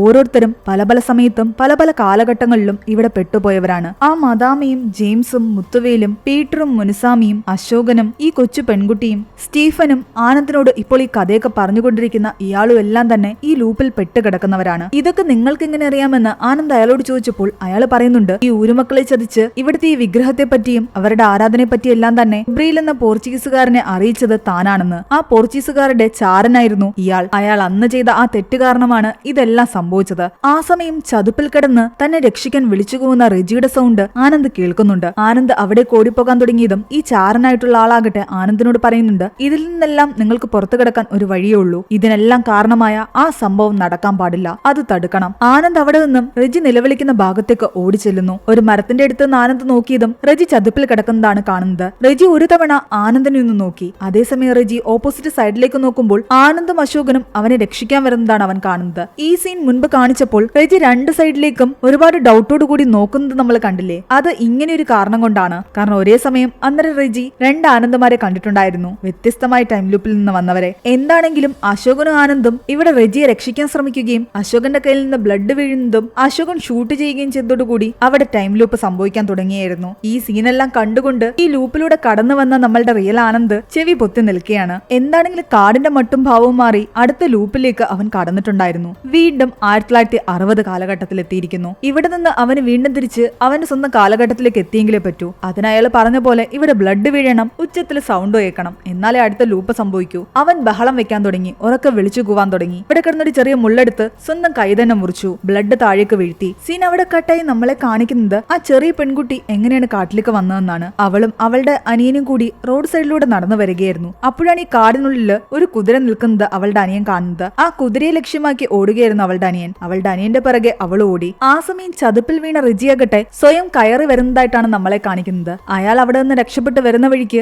ഈ രണ്ട് കുട്ടികളെ കാണുന്നു. പെൺകുട്ടിയുടെ കൂടെ ഉണ്ടായിരുന്ന അവളുടെ അനിയൻ റിജിയെ കണ്ട് പേടിച്ചോടി. പക്ഷെ റിജിയാകട്ടെ ആ പെൺകുട്ടിയെ ചേച്ചി എന്ന് വിളിക്കുകയായിരുന്നു. അതായത് ഈ ഒരു സീനിൽ നിന്ന് നമുക്ക് മനസ്സിലാക്കാം, ആ ഓടിപ്പോയ കുട്ടിയാകട്ടെ റിജി തന്നെയാണ്. അവൻ സ്കൂൾ പഠിക്കുന്ന കാലത്തും ഈ കാട്ടിൽ അകപ്പെട്ടിട്ടുണ്ട്. തന്റെ അനിയനെ തേടിയാണ് താൻ ഈ കാട്ടില് അലഞ്ഞു തിരിഞ്ഞ് നടക്കുന്നതെന്ന് ആ പെൺകുട്ടി ആനന്ദിനോട് പറഞ്ഞില്ലേ? അവൾ അന്ന് പറഞ്ഞ ആ അനിയൻ റിജി തന്നെയായിരുന്നു. പക്ഷേ കൊച്ചു പെൺകുട്ടിയെ സംബന്ധിച്ച് അവളുടെ മുന്നിൽ നിൽക്കുന്നത് വളർന്നു വലുതായ തന്റെ അനിയനാണെന്നൊന്നും തന്നെ അറിയില്ലല്ലോ. അത് കാരണം ആ രൂപമൊക്കെ കണ്ട് അവൾ പേടിച്ചോടാൻ തുടങ്ങി. ചേച്ചി എന്ന് പറഞ്ഞുകൊണ്ട് റിജി ആ പെൺകുട്ടിയുടെ പിറകെ ഓടുകയാണ്. പെട്ടെന്ന് അവൻ കാലുവഴുതി വീഴുന്നു. റിജി ഇപ്പോൾ നിൽക്കുന്നത് സ്റ്റീഫനും പീറ്ററും മറ്റു പോലീസുകാരും എല്ലാം ആ ക്രിമിനൽസിനെ പിടിക്കാൻ വേണ്ടി കാട്ടിലേക്ക് വന്ന ആ ഒരു കാലഘട്ടം ഇല്ലേ, അവിടെയാണ്. ബാക്ക്ഗ്രൗണ്ടിലായിട്ട് മുത്തുവേലിനെ ആക്രമിക്കാൻ വന്ന ക്രിമിനൽസിനെ സ്റ്റീഫൻ ഷൂട്ട് ചെയ്യുന്നതായിട്ട് നമുക്ക് കേൾക്കാം. സൗണ്ട് കേൾക്കുമ്പോൾ സ്വാഭാവികമായിട്ടും അടുത്ത ലൂപ്പിലേക്ക് കടക്കും. കാലഘട്ടം മാറും. അപ്പോൾ റെജി അടുത്തൊരു കാലഘട്ടത്തിലേക്ക് പോവുകയാണ്. ഇപ്പൊ റെജി ചുറ്റും നോക്കുമ്പോൾ ചേച്ചിയെന്ന് വിളിച്ചുകൊണ്ട് അവൻ പിറകെ ഓടിയ പെൺകുട്ടിയില്ലേ, ആ പെൺകുട്ടിയെ കാണുന്നില്ല. അതേസമയം റെജി എത്തിയ ആ ഒരു കാലഘട്ടത്തിലേക്ക് തന്നെ ആനന്ദം വരികയാണ്. ആനന്ദ് റെജിയെ കാണുന്നുണ്ട്. റെജിയാകട്ടെ തന്റെ ചേച്ചി എവിടെയെന്ന് അന്വേഷിച്ച് കാടിനുള്ളിലൂടെ ഓടുകയാണ്. ആനന്ദ് റെജിയുടെ പിറകെ ഓടുന്നുണ്ട്. റെജി എന്ന് വിളിച്ചിട്ട് പോലും റെജി കേൾക്കുന്നുണ്ടായിരുന്നില്ല. ഈ ഓടി ഓടി പോകുന്ന റെജിയാകട്ടെ ചെന്ന് പെടുന്നത് മൂവിയുടെ തുടക്കത്തിൽ കാണിച്ച വേട്ടയ്ക്ക് വന്ന കുട്ടികളുടെ ഫ്രണ്ടിലേക്കാണ്. അതിലൊരു പെൺകുട്ടി ഉന്നം വെച്ച് പന്നിയെ കിട്ടാത്ത കാരണം സൈഡിലൂടെ എന്തോ വരുന്ന കണ്ട് പെട്ടെന്ന് ഷൂട്ട് ചെയ്യുകയും അവളുടെ തൂക്കിലെ വെടിയുണ്ടുകൊണ്ട് റെജി താഴെ വീഴുകയും ചെയ്യുന്നുണ്ട്. റെജിയുടെ പിറകെ വന്ന ആനന്ദും ഇത് കാണുന്നുണ്ട്. അതായത് ശരിക്കും ഇപ്പോൾ ആനന്ദ് റെജിയും ആ പെൺകുട്ടിയും കൂട്ടുകാരും ഈ ഫോറസ്റ്റിൽ കയറിയ ഒരു കാലഘട്ടത്തിലേക്കാണ് എത്തിയിരിക്കുന്നത്. പക്ഷേ പെൺകുട്ടി റെജിയെ ഷൂട്ട് ചെയ്യുകയും അവന്റെ ബ്ലഡ് ഈ മണ്ണിൽ വീഴുകയും ആ സൗണ്ട് കൂടി ആയപ്പോഴേക്കും വീണ്ടും അവിടെ ടൈം ലൂപ്പ് സംഭവിക്കുന്നു. ആനന്ദ് വീണ്ടും ലൂപ്പിലകപ്പെട്ട് അടുത്ത കാലഘട്ടത്തിലെത്തുന്നു. അവൻ വീണ്ടും വരുന്നത് 1994ലേക്കാണ്. ചുറ്റും നോക്കുമ്പോൾ അവൻ കാണുന്നതാകട്ടെ ആ ക്രിമിനൽസ് പീറ്ററിനെ ഉപദ്രവിക്കുന്നതാണ്. അത് കണ്ട് ആനന്ദ് ഈ പ്രാവശ്യം പോയി പീറ്ററിനെ രക്ഷിക്കുന്നു. പീറ്ററിന്റെ കയ്യിലെ തോക്ക് വാങ്ങി ക്രിമിനൽസിന് നേരെ ചൂണ്ടിയതും അവരെല്ലാം ഓടിപ്പോയി. ഇതിലുടനീളം ആനന്ദ് ലൂപ്പിലകപ്പെട്ട് ഓരോ കാലഘട്ടത്തിലേക്ക് പോകുമ്പോഴും അവൻ താൻ ലൂപ്പിലകപ്പെട്ട കാര്യങ്ങളും സംഭവിക്കുന്ന കാര്യങ്ങളും എല്ലാം ഓർത്തെടുക്കുന്നുണ്ട്. പക്ഷെ മറ്റുള്ളവരെ സംബന്ധിച്ച് അതൊന്നും ഓർമ്മയില്ല. ആനന്ദ് പീറ്ററിനോട് പറയുന്നുണ്ട്, ഞാൻ നിങ്ങളോട് കാര്യങ്ങളൊക്കെ പിന്നീട് വ്യക്തമായിട്ട് പറയാം, പക്ഷെ ഒരു കാരണവശാലും നിങ്ങൾ ഷൂട്ട് ചെയ്യാനോ ഇവിടെ ബ്ലഡ് വീഴാനോ പാടില്ല എന്ന്. ആനന്ദ് അതും പറഞ്ഞിട്ട് മുന്നോട്ട് നടന്നതും സ്റ്റീഫനെ കാണുന്നുണ്ട്. സ്റ്റീഫനോ ക്രിമിനലിനെ തേടി നടക്കുകയായിരുന്നു. ആനന്ദ് വീണ്ടും സ്റ്റീഫനോട് പറയുന്നുണ്ട്, ഞാൻ കേരള പോലീസാണ്, നിങ്ങൾ എത്രയും പെട്ടെന്ന് ഈ കാട് വിട്ട് പോയെങ്കിലേ പറ്റൂന്ന്. നിങ്ങളുടെ കൂട്ടത്തിലുള്ള ആൾക്കാരെയും വിളിക്കണം. പക്ഷെ ക്രിമിനൽസിനെ പിടിക്കാതെ പോയി കഴിഞ്ഞാൽ പ്രശ്നമാകുമെന്ന് അയാൾ പറഞ്ഞെങ്കിലും അതൊക്കെ പിന്നെ നോക്കാം, എത്രയും പെട്ടെന്ന് ഇവിടെ നിന്ന് പോകാനാണ് ആനന്ദ് പറയുന്നത്. ഇത്രയൊക്കെ പറഞ്ഞിട്ടും അയാൾ കേൾക്കാത്ത കാരണം ആനന്ദ് അയാളോട് പറയുന്നുണ്ട്, നിങ്ങൾ ഇപ്പൊ പോയില്ലെങ്കിൽ നിങ്ങളുടെ ഭാര്യയും ഇന്ന് നിങ്ങൾക്ക് ജനിച്ച കുട്ടിയെ നിങ്ങൾക്ക് കാണാൻ സാധിക്കില്ല. ഇത് കേട്ടതോടെ സ്റ്റീഫൻ ഞെട്ടിത്തെറിച്ച് ആനന്ദിനോട് ചോദിക്കുന്നുണ്ട്, അത് നിനക്കെങ്ങനെ അറിയാമെന്ന്. ഇവർ ഈ കാട്ടിലേക്ക് കയറാൻ തന്നെ കാരണം ഈ സ്റ്റീഫൻ ഇവരെ വാക്കി ടോക്കിലൂടെ കോണ്ടാക്ട് ചെയ്തുകൊണ്ടാണ്. ആ സമയം അയാൾ പറയുന്നുണ്ടായിരുന്നല്ലോ, അയാളുടെ ഭാര്യ എന്ന് പ്രസവിച്ചിട്ടുണ്ട്, അയാൾക്കളുടെ കുഞ്ഞിനെയും ഭാര്യയും കാണണമെന്ന്. കൂടാതെ മറ്റൊരു ഞെട്ടിക്കുന്ന സത്യം കൂടി ആനന്ദ് പറയുന്നുണ്ട്, എന്റെ അച്ഛൻ ഞാൻ ജനിച്ച സമയത്ത് അവിടെ ഉണ്ടായിരുന്നില്ല, അദ്ദേഹത്തെയും കാണാതായതാണ്. പക്ഷെ അദ്ദേഹത്തിന് എന്ത് പറ്റിയെന്ന് ഇപ്പൊ എനിക്ക് മനസ്സിലാകുന്നുണ്ട്. എന്റെ അച്ഛൻ പ്രണയിച്ച് വിവാഹം കഴിച്ചത് സേതുലക്ഷ്മി എന്ന് പറയുന്ന മലയാളിയായ ഒരു സ്ത്രീയാണ്. എന്റെ അച്ഛന്റെ പേര് സ്റ്റീഫൻ ജോർജ് എന്നാണ്. അത് കേട്ടതോടെ ഈ സ്റ്റീഫൻ ഞെട്ടി. അതായത് ആനന്ദ് ഈ സ്റ്റീഫന്റെ മകനാണെന്നാണ് അവൻ പറഞ്ഞു വരുന്നത്. തന്റെ കയ്യിലുണ്ടായിരുന്ന ID കാർഡ് അവനെടുത്ത് കാണിക്കുന്നു. മെയ് 26, 1994 അവൻ ജനിച്ചത്. എന്റെ അച്ഛനെ ഞാൻ ഫോട്ടോയിൽ മാത്രമേ കണ്ടിട്ടുള്ളൂ, അദ്ദേഹത്തിന്റെ ഫോട്ടോ ഇതാണെന്ന് പറഞ്ഞിട്ട് സ്റ്റീഫൻ ജോർജിനെ അയാളുടെ തന്നെ ഫോട്ടോ അവൻ കാണിക്കുകയും ചെയ്യുന്നു. ആനന്ദും സ്റ്റീഫനും ഇപ്പോൾ നിൽക്കുന്ന കാലഘട്ടം എന്ന് പറയുന്നത് മെയ് 26, 1994 ആണ്. ഇന്നേ ദിവസമാണ് അയാൾക്ക് ആനന്ദ് ജനിക്കുന്നത്. ഭാവിയിൽ നിന്ന് വന്ന തന്റെ മകൻ തന്നോട് ഇത് പറയുമ്പോൾ ശരിക്കും സ്റ്റീഫൻ ജോർജിന് വിശ്വാസമേ തോന്നുന്നുണ്ടായിരുന്നില്ല. പെട്ടെന്ന് അവിടെ വവ്വാലുകൾ കൂട്ടത്തോടെ ശബ്ദമുണ്ടാക്കാൻ തുടങ്ങി. ഇനി അടുത്തതെന്താ നടക്കാൻ പോകുന്നതെന്നും ആനന്ദിനറിയാം. കാരണം അവൻ ഈ ലൂപ്പിലൂടെ കുറെ തവണയായിട്ട് കടന്നുപോയിക്കൊണ്ടിരിക്കുകയാണ്. നിങ്ങളുടെ കൂട്ടത്തിലുള്ള ഒരു പോലീസുകാരനെ ആ ക്രിമിനൽസ് കഴുത്തിഞ്ഞടിച്ച് കൊല്ലാൻ പോവുകയാണ്. ഇപ്പോൾ നിങ്ങൾക്ക് വേണമെങ്കിൽ അയാളെ പോയി രക്ഷിക്കാം. അത് പറഞ്ഞതും സ്റ്റീഫൻ അങ്ങോട്ടേക്ക് ഓടിപ്പോയി. അയാളുടെ പിറകെ ആനന്ദ് ഓടുന്നുണ്ട്. ആ സമയം ഇതെല്ലാം കണ്ടുകൊണ്ട് മറ്റൊരു ലൂപ്പിൽ നിന്ന് വന്ന ഒരു ആനന്ദ് കൂടി അവിടെ നിൽപ്പുണ്ടായിരുന്നു. സ്റ്റീഫനും നമ്മുടെ ആനന്ദും മുത്തുവേലിനെ രക്ഷിക്കാൻ ചെല്ലുമ്പോൾ ആനന്ദ് പ്രത്യേകം സ്റ്റീഫനോട് പറയുന്നുണ്ട്, ഒരു കാരണവശാലും ഷൂട്ട് ചെയ്യാൻ പാടില്ലെന്നും ഇവിടെ ബ്ലഡ് വീഴാൻ പാടില്ലെന്നും. അത് കാരണം മുത്തുവേലിനെ രക്ഷിക്കുന്നതല്ലാതെ ക്രിമിനൽസിനെ അവർ കൈയോടെ പിടിക്കുന്നില്ല. അവന്മാർ ഇവിടെ നിന്ന് പുറത്തിറങ്ങുമ്പോൾ നമുക്ക് പിടിക്കാമെന്നാണ് ആനന്ദ് പറയുന്നത്. പക്ഷെ ആദ്യം നമുക്ക് ഇവിടെ നിന്ന് പുറത്തു കിടക്കാനുള്ള വഴി കണ്ടെത്തണം. അങ്ങനെ സ്റ്റീഫൻ തന്റെ കൂടെയുള്ള ആൾക്കാരെ കൂടി വിളിക്കുന്നുണ്ട്. പീറ്ററിനെ വാക്കി ടോക്കിലൂടെ കോണ്ടാക്ട് ചെയ്യുമ്പോൾ പീറ്ററിന്റെ കൂടെ മുനുസ്വാമി ഉണ്ടായിരുന്നു. പക്ഷെ അവരുടെ കൂട്ടത്തിലുണ്ടായിരുന്ന സെൽവത്തിനെ ആ ക്രിമിനൽസ് കൊന്നു കെട്ടിത്തൂക്കിയിട്ടുണ്ടായിരുന്നു. സെൽവത്തിനെ അവർ അവിടെ വിട്ടിട്ട് ആനന്ദിന്റെ കൂടെ ഈ 4 പേരും കാട്ടിൽ നിന്നും പുറത്തേക്ക് കടക്കാനുള്ള വഴി കണ്ടെത്താൻ ശ്രമിക്കുകയാണ്. അങ്ങനെ ആനന്ദ് അടങ്ങുന്ന ആ സംഘം വീണ്ടും തിരിച്ച് ആ വിഗ്രഹത്തിന്റെ അടുത്തെത്തി. ഇവിടെ നിന്ന് എങ്ങോട്ട് പോയാലും റോഡിലെത്താമെന്നാണ് മുത്തുവേല് പറയുന്നത്. അങ്ങനെ അവർ അവിടെ നിന്നും സ്ട്രെയിറ്റ് ആയിട്ട് നടക്കാൻ ആരംഭിച്ചു. പക്ഷെ ഓരോ തവണ അവർ നടക്കുമ്പോഴും അവർ കറങ്ങിത്തിരിച്ച് തിരിഞ്ഞ് വിഗ്രഹത്തിന്റെ ഏതെങ്കിലും ഒരു സൈഡിലായിട്ടാണ് വന്നുകൊണ്ടിരുന്നത്. അതായത് ഇവർ നേർവഴി നടക്കുമ്പോൾ വിഗ്രഹത്തെ ചുറ്റിക്കൊണ്ടിരിക്കുകയായിരുന്നു ഇവർ. എത്രയൊക്കെ ശ്രമിച്ചിട്ടും പുറത്തേക്ക് അവർക്ക് കടക്കാൻ സാധിക്കുന്നില്ല. ഒടുവിൽ ഈ 5 പേരും പല പല ദിക്കുകളിലേക്ക് പോയെങ്കിലും ഇവരെല്ലാവരും കറങ്ങി തിരിഞ്ഞ് ഈ വിഗ്രഹത്തിന്റെ അടുത്ത് തന്നെയാണ് എത്തുന്നത്. അപ്പോഴാണ് ആനന്ദിന് ആ ചാരനായിട്ടുള്ള ആള് പറഞ്ഞ കാര്യങ്ങൾ ഓർമ്മ വരുന്നത്. അയാൾ മരത്തില് ചുരുളിയുടെ ചിഹ്നം കൊത്തി വെച്ചുകൊണ്ടിരുന്നില്ലേ, അതിന് എന്തെങ്കിലും ഒരു അർത്ഥം ഉണ്ടാകും.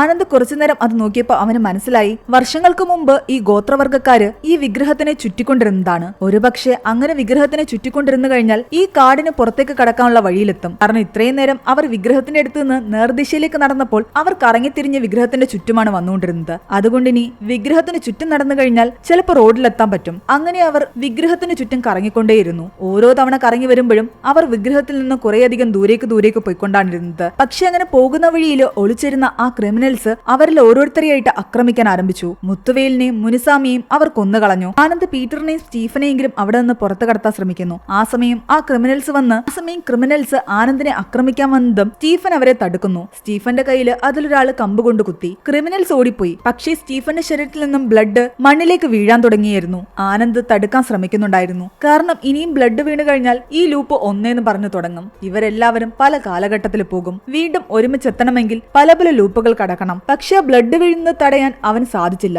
ആകെ നിസ്സഹായനായി അവൻ ചെവിപൊത്തി നിൽക്കുകയായിരുന്നു. അടുത്ത ലൂപ്പ് സംഭവിക്കാൻ പോവുകയാണ്. പക്ഷെ അവൻ പ്രതീക്ഷിച്ച പോലെ ഒന്നും തന്നെ നടന്നില്ല. എല്ലാവരും അവിടെ തന്നെ ഉണ്ടായിരുന്നു. എന്താ സംഭവിച്ചെന്ന് അവന് മനസ്സിലായില്ല. അവൻ സ്റ്റീഫന്റെ കയ്യിലെ മുറിവ് വെച്ച് കെട്ടിയ ശേഷം അവരെയും കൊണ്ട് അവിടെ നിന്ന് നടക്കാൻ ആരംഭിച്ചു. അപ്പോൾ എവിടെ നിന്നോ ഒരു കാക്കയുടെ സൗണ്ട് കേൾക്കുന്നുണ്ടായിരുന്നു. ആ ചാരൻ പറഞ്ഞ പ്രകാരം ഈ കാട്ടിനുള്ളിൽ കാക്കകളില്ല. അങ്ങനെയാണെങ്കിൽ റോഡിന്റെ സൈഡിലായിരിക്കും ആ കാക്ക ഉണ്ടാവുക. ഉറപ്പായിട്ടും ആ സൗണ്ടിനെ ലക്ഷ്യമാക്കി നടന്നു കഴിഞ്ഞാൽ അവർക്ക് റോഡിലെത്താം. കൂടെ ഒരു വണ്ടി വരുന്ന ഹോൺ അടിക്കുന്ന സൗണ്ടും കേൾക്കുന്നുണ്ട്. കാക്കയുടെ സൗണ്ടും വണ്ടിയുടെ സൗണ്ടും ഒക്കെ കേട്ട ദിശയിലേക്ക് അവർ ഓടാൻ ആരംഭിച്ചു. അങ്ങനെ അവർ എങ്ങനെയൊക്കെ രക്ഷപ്പെട്ട് ആ റോഡിലെത്തി. അതുവഴി വന്ന വണ്ടിക്ക് കൈ കാണിച്ച് അയാളോട് ആനന്ദ് ചോദിക്കുന്നുണ്ട്, ഇത് ഏതാ വർഷം, ഏതാ ദിവസമെന്ന്. മെയ് 26, 1994 അയാൾ പറയുന്നു. അതോടെ ആനന്ദിന് മനസ്സിലായി, താൻ ഇവരുടെ കൂടെ ഈ വണ്ടിയിൽ കയറി രക്ഷപ്പെട്ടിട്ട് ഒരു കാര്യമില്ല. കാരണം അവൻ വന്നത് 2024 നിന്നാണ്. അതുകൊണ്ട് സ്റ്റീഫനെയും പീറ്ററിനെയും മാത്രം ആ വണ്ടിയിൽ കയറ്റി അവൻ വിട്ടിട്ട് ആനന്ദ് സ്റ്റീഫനോട് പറയുന്നുണ്ട്, നിങ്ങൾക്കിന്ന് ഓൾറെഡി ഞാൻ ജനിച്ചു കഴിഞ്ഞു. അതുകൊണ്ട് ഇപ്പോൾ ഈ നിൽക്കുന്ന എനിക്ക് എന്തെങ്കിലും സംഭവിച്ചു കഴിഞ്ഞാലും പ്രശ്നമൊന്നുമില്ല. കാരണം സ്റ്റീഫന്റെയും അയാളുടെ വൈഫിന്റെയും മകനായിട്ട് ആനന്ദ് ഓൾറെഡി ജനിച്ച സ്ഥിതിക്ക്, സ്റ്റീഫനെ ഇവിടെ നിന്ന് ആനന്ദ് രക്ഷിച്ചും കൂടി വിട്ട സ്ഥിതിക്ക് സ്വന്തം അച്ഛന്റെ അമ്മയുടെ സ്നേഹത്തില് ഒരാനന്ദ് അവിടെ വളരും. അങ്ങനെ അവരെ പറഞ്ഞു വിട്ടിട്ട് നമ്മുടെ ഈ ആനന്ദ് വീണ്ടും കാട്ടിലേക്ക് കടക്കുന്നു. അവന് സ്വന്തം കാലഘട്ടത്തിലേക്ക് പോകാൻ വേറെ വഴിയില്ല. അതുകൊണ്ട് അവൻ തന്റെ കയ്യിലുണ്ടായിരുന്ന ഗണ്ണെടുത്ത് തലയ്ക്ക് നേരെ പിടിക്കുന്നു. അതിനുശേഷം കേൾക്കുന്നത് ഒരു വെടിയൊച്ചയാണ്. പിന്നീട് നമ്മൾ ആനന്ദിനെ കാണുന്നത് ഹോസ്പിറ്റലിൽ നിന്നും ഞെട്ടി ഉണരുന്നതായിട്ടാണ്. തന്റെ വൈഫ് നീതുവിന്റെ ഡെലിവറിക്ക് വേണ്ടിയിട്ട് അവൻ വെയിറ്റ് ചെയ്തിരിക്കുകയായിരുന്നു അവിടെ. പക്ഷെ അവന് ആ ലൂപ്പിൽ സംഭവിച്ച കാര്യങ്ങളെല്ലാം ഓർമ്മയുണ്ട്. അവൻ സ്റ്റീഫനെ രക്ഷിച്ചതും ലൂപ്പിനുള്ളിലേക്ക് തിരിച്ചു പോയതും സ്വയം ഷൂട്ട് ചെയ്തതും എല്ലാം തന്നെ അവന്റെ മനസ്സിൽ ഓർമ്മയുണ്ട്. തൊട്ടടുത്തായിട്ട് അവന്റെ അച്ഛനായ സ്റ്റീഫനും ഉണ്ടായിരുന്നു. 1994 കാട്ടിൽ കാണാതായ തന്റെ അച്ഛനെ ആനന്ദ് രക്ഷിച്ചു പുറത്തു കൊണ്ടുവന്നതുകൊണ്ട് തന്നെ ഇപ്പോൾ അവന്റെ കൂടെ അവന്റെ ഈ അച്ഛനുണ്ട്. അവന്റെ ജീവിത സാഹചര്യങ്ങളും മാറിയിട്ടുണ്ടായിരുന്നു. ഇപ്പോൾ ഇവനുള്ള ഈ മെയ് 26, 2024 അവനൊരു പെൺകുഞ്ഞ് ജനിച്ചിരിക്കുന്നു. മൂവിയുടെ തുടക്കത്തിൽ കാണിച്ച ആനന്ദ് വെറും ഒരു CPO മാത്രമായിരുന്നു. എന്നാൽ ഇപ്പോൾ ഉള്ള നമ്മുടെ ഈ ആനന്ദ് വെള്ളൂർക്കടവ് സ്റ്റേഷനിലെ SI ആണ്. അതായത് പരുമല സ്റ്റേഷന് അടുത്തുള്ള ആ സ്റ്റേഷൻ. മൂവിയുടെ തുടക്കത്തിൽ CPO ആയിട്ട് അവൻ ജോയിൻ ചെയ്യാൻ വന്നതും അതേ സ്റ്റേഷനിലേക്കായിരുന്നു. എന്നാൽ ഇന്ന് SI ആയിട്ടാണ് അവൻ അവിടേക്ക് ജോയിൻ ചെയ്യാൻ വരുന്നത്. കോൺസ്റ്റബിൾസിന്റെ കൂടെ പോകുന്നതിനിടയ്ക്ക് അവൻ അവരോട് ചോദിക്കുന്നുണ്ട്, പെരുമല സ്റ്റേഷൻ ഇവിടെ അടുത്താണോ എന്ന്. അതേന്ന് അവർ പറഞ്ഞതും ആ സ്റ്റേഷനിലെ SI ആയിട്ട് എന്റെ അച്ഛൻ ജോലി ചെയ്തിട്ടുണ്ടെന്ന് അവൻ പറയുന്നു. അവന്റെ അച്ഛൻ സ്റ്റീഫൻ ജോർജ് തമിഴനും അവന്റെ അമ്മ സേതുലക്ഷ്മി മലയാളിയുമാണ്. താൻ കൂടുതലും കേരളത്തിലാണ് വളർന്നതെന്നും അവൻ പറയുന്നുണ്ട്. അങ്ങനെ ഇവർ കാടിന്റെ നടുക്കുള്ള വഴിയെ പോകുമ്പോൾ അവരുടെ സ്റ്റേഷനിലെ അശോകന്റെ വണ്ടി കേടായിട്ടിരിക്കുന്നത് അവർ കാണുന്നു. ഇത് കണ്ട് അവർ വണ്ടി അവിടെ നിർത്തി. പക്ഷെ അശോകനെ പെട്ടെന്ന് മുന്നിൽ കണ്ടതും ആനന്ദിന് ആ ലൂപ്പിൽ നടന്ന കാര്യങ്ങളൊക്കെ ഓർമ്മ വരുന്നു. ഇത് നമ്മുടെ പുതിയ SI ആണെന്ന് കോൺസ്റ്റബിൾസ് അശോകനോട് പറഞ്ഞതും, സാറെന്ന് വരുമെന്ന് എനിക്ക് മെയിൽ വന്നിരുന്നു, നേരത്തെ എത്തണമെന്ന് കരുതിയതാ, പക്ഷെ വണ്ടി പണിതന്നു എന്ന് അയാൾ പറയുന്നു. ആനന്ദ് ആകെ ഡിസ്റ്റർബ്ഡ് ആയിരുന്നു. കാരണം ഇവർക്കാർക്കും ആ ലൂപ്പിലകപ്പെട്ട കാര്യങ്ങളൊന്നും ഓർമ്മയില്ല.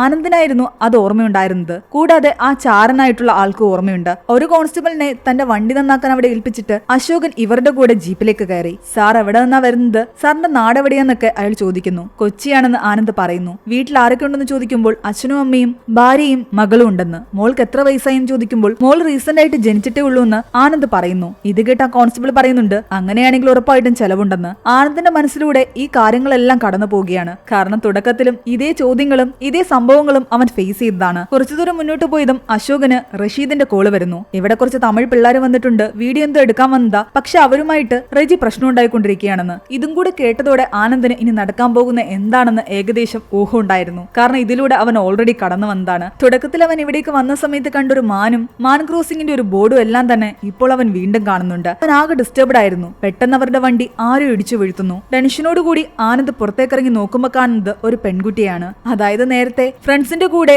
വേട്ടയ്ക്ക് വന്നൊരു പെൺകുട്ടിയില്ലേ, ഈ പെൺകുട്ടിയുടെ കൈകൊണ്ടല്ലേ റെജി മരിച്ചതും. ഈ പെൺകുട്ടി ഇതേ കാട്ടിൽ നിന്ന് ഓടി വന്ന് ഇവരുടെ വണ്ടിക്ക് മുന്നിൽ ചാടിയിരിക്കുന്നു. ആനന്ദിന് മനസ്സിലായി താൻ ഇപ്പോഴും ആ ലൂപ്പിൽ തന്നെയാണ്. അവർ ആ പെൺകുട്ടിയെ ഹോസ്പിറ്റലിൽ കൊണ്ടുപോകാൻ വേണ്ടിയിട്ട് വണ്ടിയിലേക്ക് എടുത്ത് കയറ്റി. അശോകൻ ആനന്ദിനോട് പറയുന്നുണ്ട് ആ പെൺകുട്ടിയുടെ ഫോൺ ചെക്ക് ചെയ്യ്, അവളുടെ കോൺടാക്ട് ലിസ്റ്റിലെ ആരെങ്കിലും കോൾ ചെയ്യാമെന്ന്. ആനന്ദ് അവളുടെ ഫോൺ സ്ക്രീൻ ഓൺ ആക്കിയതും അതിലുണ്ടായിരുന്ന ഫോട്ടോ കണ്ട് അവൻ ഞെട്ടുന്നു. കാരണം ആ പെൺകുട്ടിയുടെ കൂടെ നിൽക്കുന്നത് വയസ്സായ ആനന്ദ് തന്നെയായിരുന്നു. പാതിബോധത്തിൽ ആ പെൺകുട്ടി ആനന്ദിനെ അച്ഛ എന്ന് വിളിക്കുന്നുണ്ട്.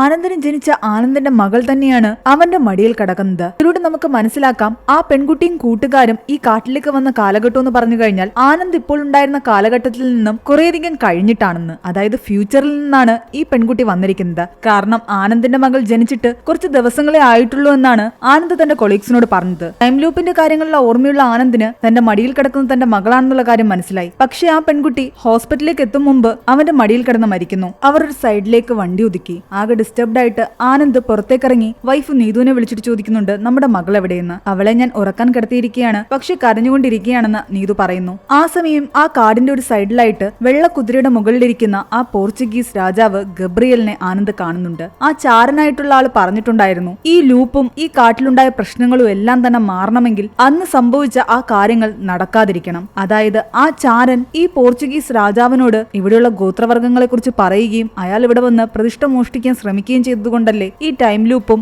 ഈ പ്രശ്നങ്ങളും എല്ലാം തന്നെ ഇവിടെ ഉണ്ടായത്. അതിന് കാരണമായ ആ സംഭവം നടക്കാതിരിക്കണമെങ്കിൽ ആ ചാരൻ ഈ ഗോത്രവർഗ്ഗങ്ങളെ കുറിച്ച് പോർച്ചുഗീസ് രാജാവിന്റെ അടുത്ത് പറയുന്നത് തടയണം. ഈ പോർച്ചുഗീസ് രാജാവും ഈ ചാരനും ഒക്കെ ഇപ്പോഴും ഈ കാട്ടിനുള്ളിൽ ഉള്ള സ്ഥിതിക്ക് നമുക്കൊരു കാര്യം മനസ്സിലാക്കാം. കുറേയധികം കാലഘട്ടത്തിലുള്ള ആൾക്കാരാണ് ഇവിടെ കുടുങ്ങിക്കിടക്കുന്നത്. വർഷങ്ങൾക്ക് മുമ്പ് ഗോത്രവർഗ്ഗക്കാരെ ഉപദ്രവിച്ച ഈ രാജാവിന്റെ കാലഘട്ടത്തിലുള്ളവർ, അതിലുള്ളതാണ് ആ ചാരനും. പിന്നീട് 1960 ഭർത്താവിനെയും കാമുകിയും കൊന്നു തള്ളാൻ വേണ്ടിയിട്ട് ഇവിടേക്ക് വന്ന മദാമയും അവരുടെ ഭർത്താവ് ജെയിംസും. പിന്നീടുള്ളത് 1994 ഈ കാട്ടിലേക്ക് ക്രിമിനൽസിനെ പിടിക്കാൻ വേണ്ടി വന്ന ആ പോലീസുകാരും ആ കുറേയധികം ക്രിമിനൽസും. കൂടാതെ ഏകദേശം അതേ സമയത്ത് തന്റെ അനിയന്റെ പിറകെ ഓടി വന്ന റെജിയുടെ സഹോദരി. പിന്നീട് 2024 ഈ കാട്ടിലേക്ക് കയറിയ നമ്മുടെ ആനന്ദും കൂട്ടരും. ഇതൊന്നുമല്ലാതെ ഫ്യൂച്ചറിൽ നിന്ന് വന്ന ആനന്ദിന്റെ മകളും. ഇപ്പൊ തന്നെ ഏകദേശം 5 കാലഘട്ടത്തിൽ നിന്നുള്ള ആൾക്കാര് ഈ കാടിനുള്ളിൽ നടക്കുന്ന ടൈം ലൂപ്പിൽ പെട്ടുകിടപ്പുണ്ട്. ഇതിൽ നിന്നെല്ലാം പുറത്ത് കടക്കണമെങ്കിൽ ചാരം പറഞ്ഞ പോലെ ആ സംഭവം നടക്കാൻ അനുവദിക്കരുത്. ഒരുപാട് കൺഫ്യൂഷൻസ് നിങ്ങൾക്കുണ്ടാകാം. മൂവിയുടെ സെക്കൻഡ് പാർട്ട് കൂടി റിലീസ് ആവുമ്പോൾ പല കാര്യങ്ങളും ക്ലിയർ ആകും. അപ്പൊ ഇതുവരെയുള്ള എക്സ്പ്ലനേഷൻ ഇഷ്ടപ്പെട്ടെങ്കിൽ നിങ്ങൾ എല്ലാവരും വീഡിയോ ലൈക്ക് ചെയ്യാനും നമ്മുടെ ചാനൽ സബ്സ്ക്രൈബ് ചെയ്യാനും മറക്കണ്ട.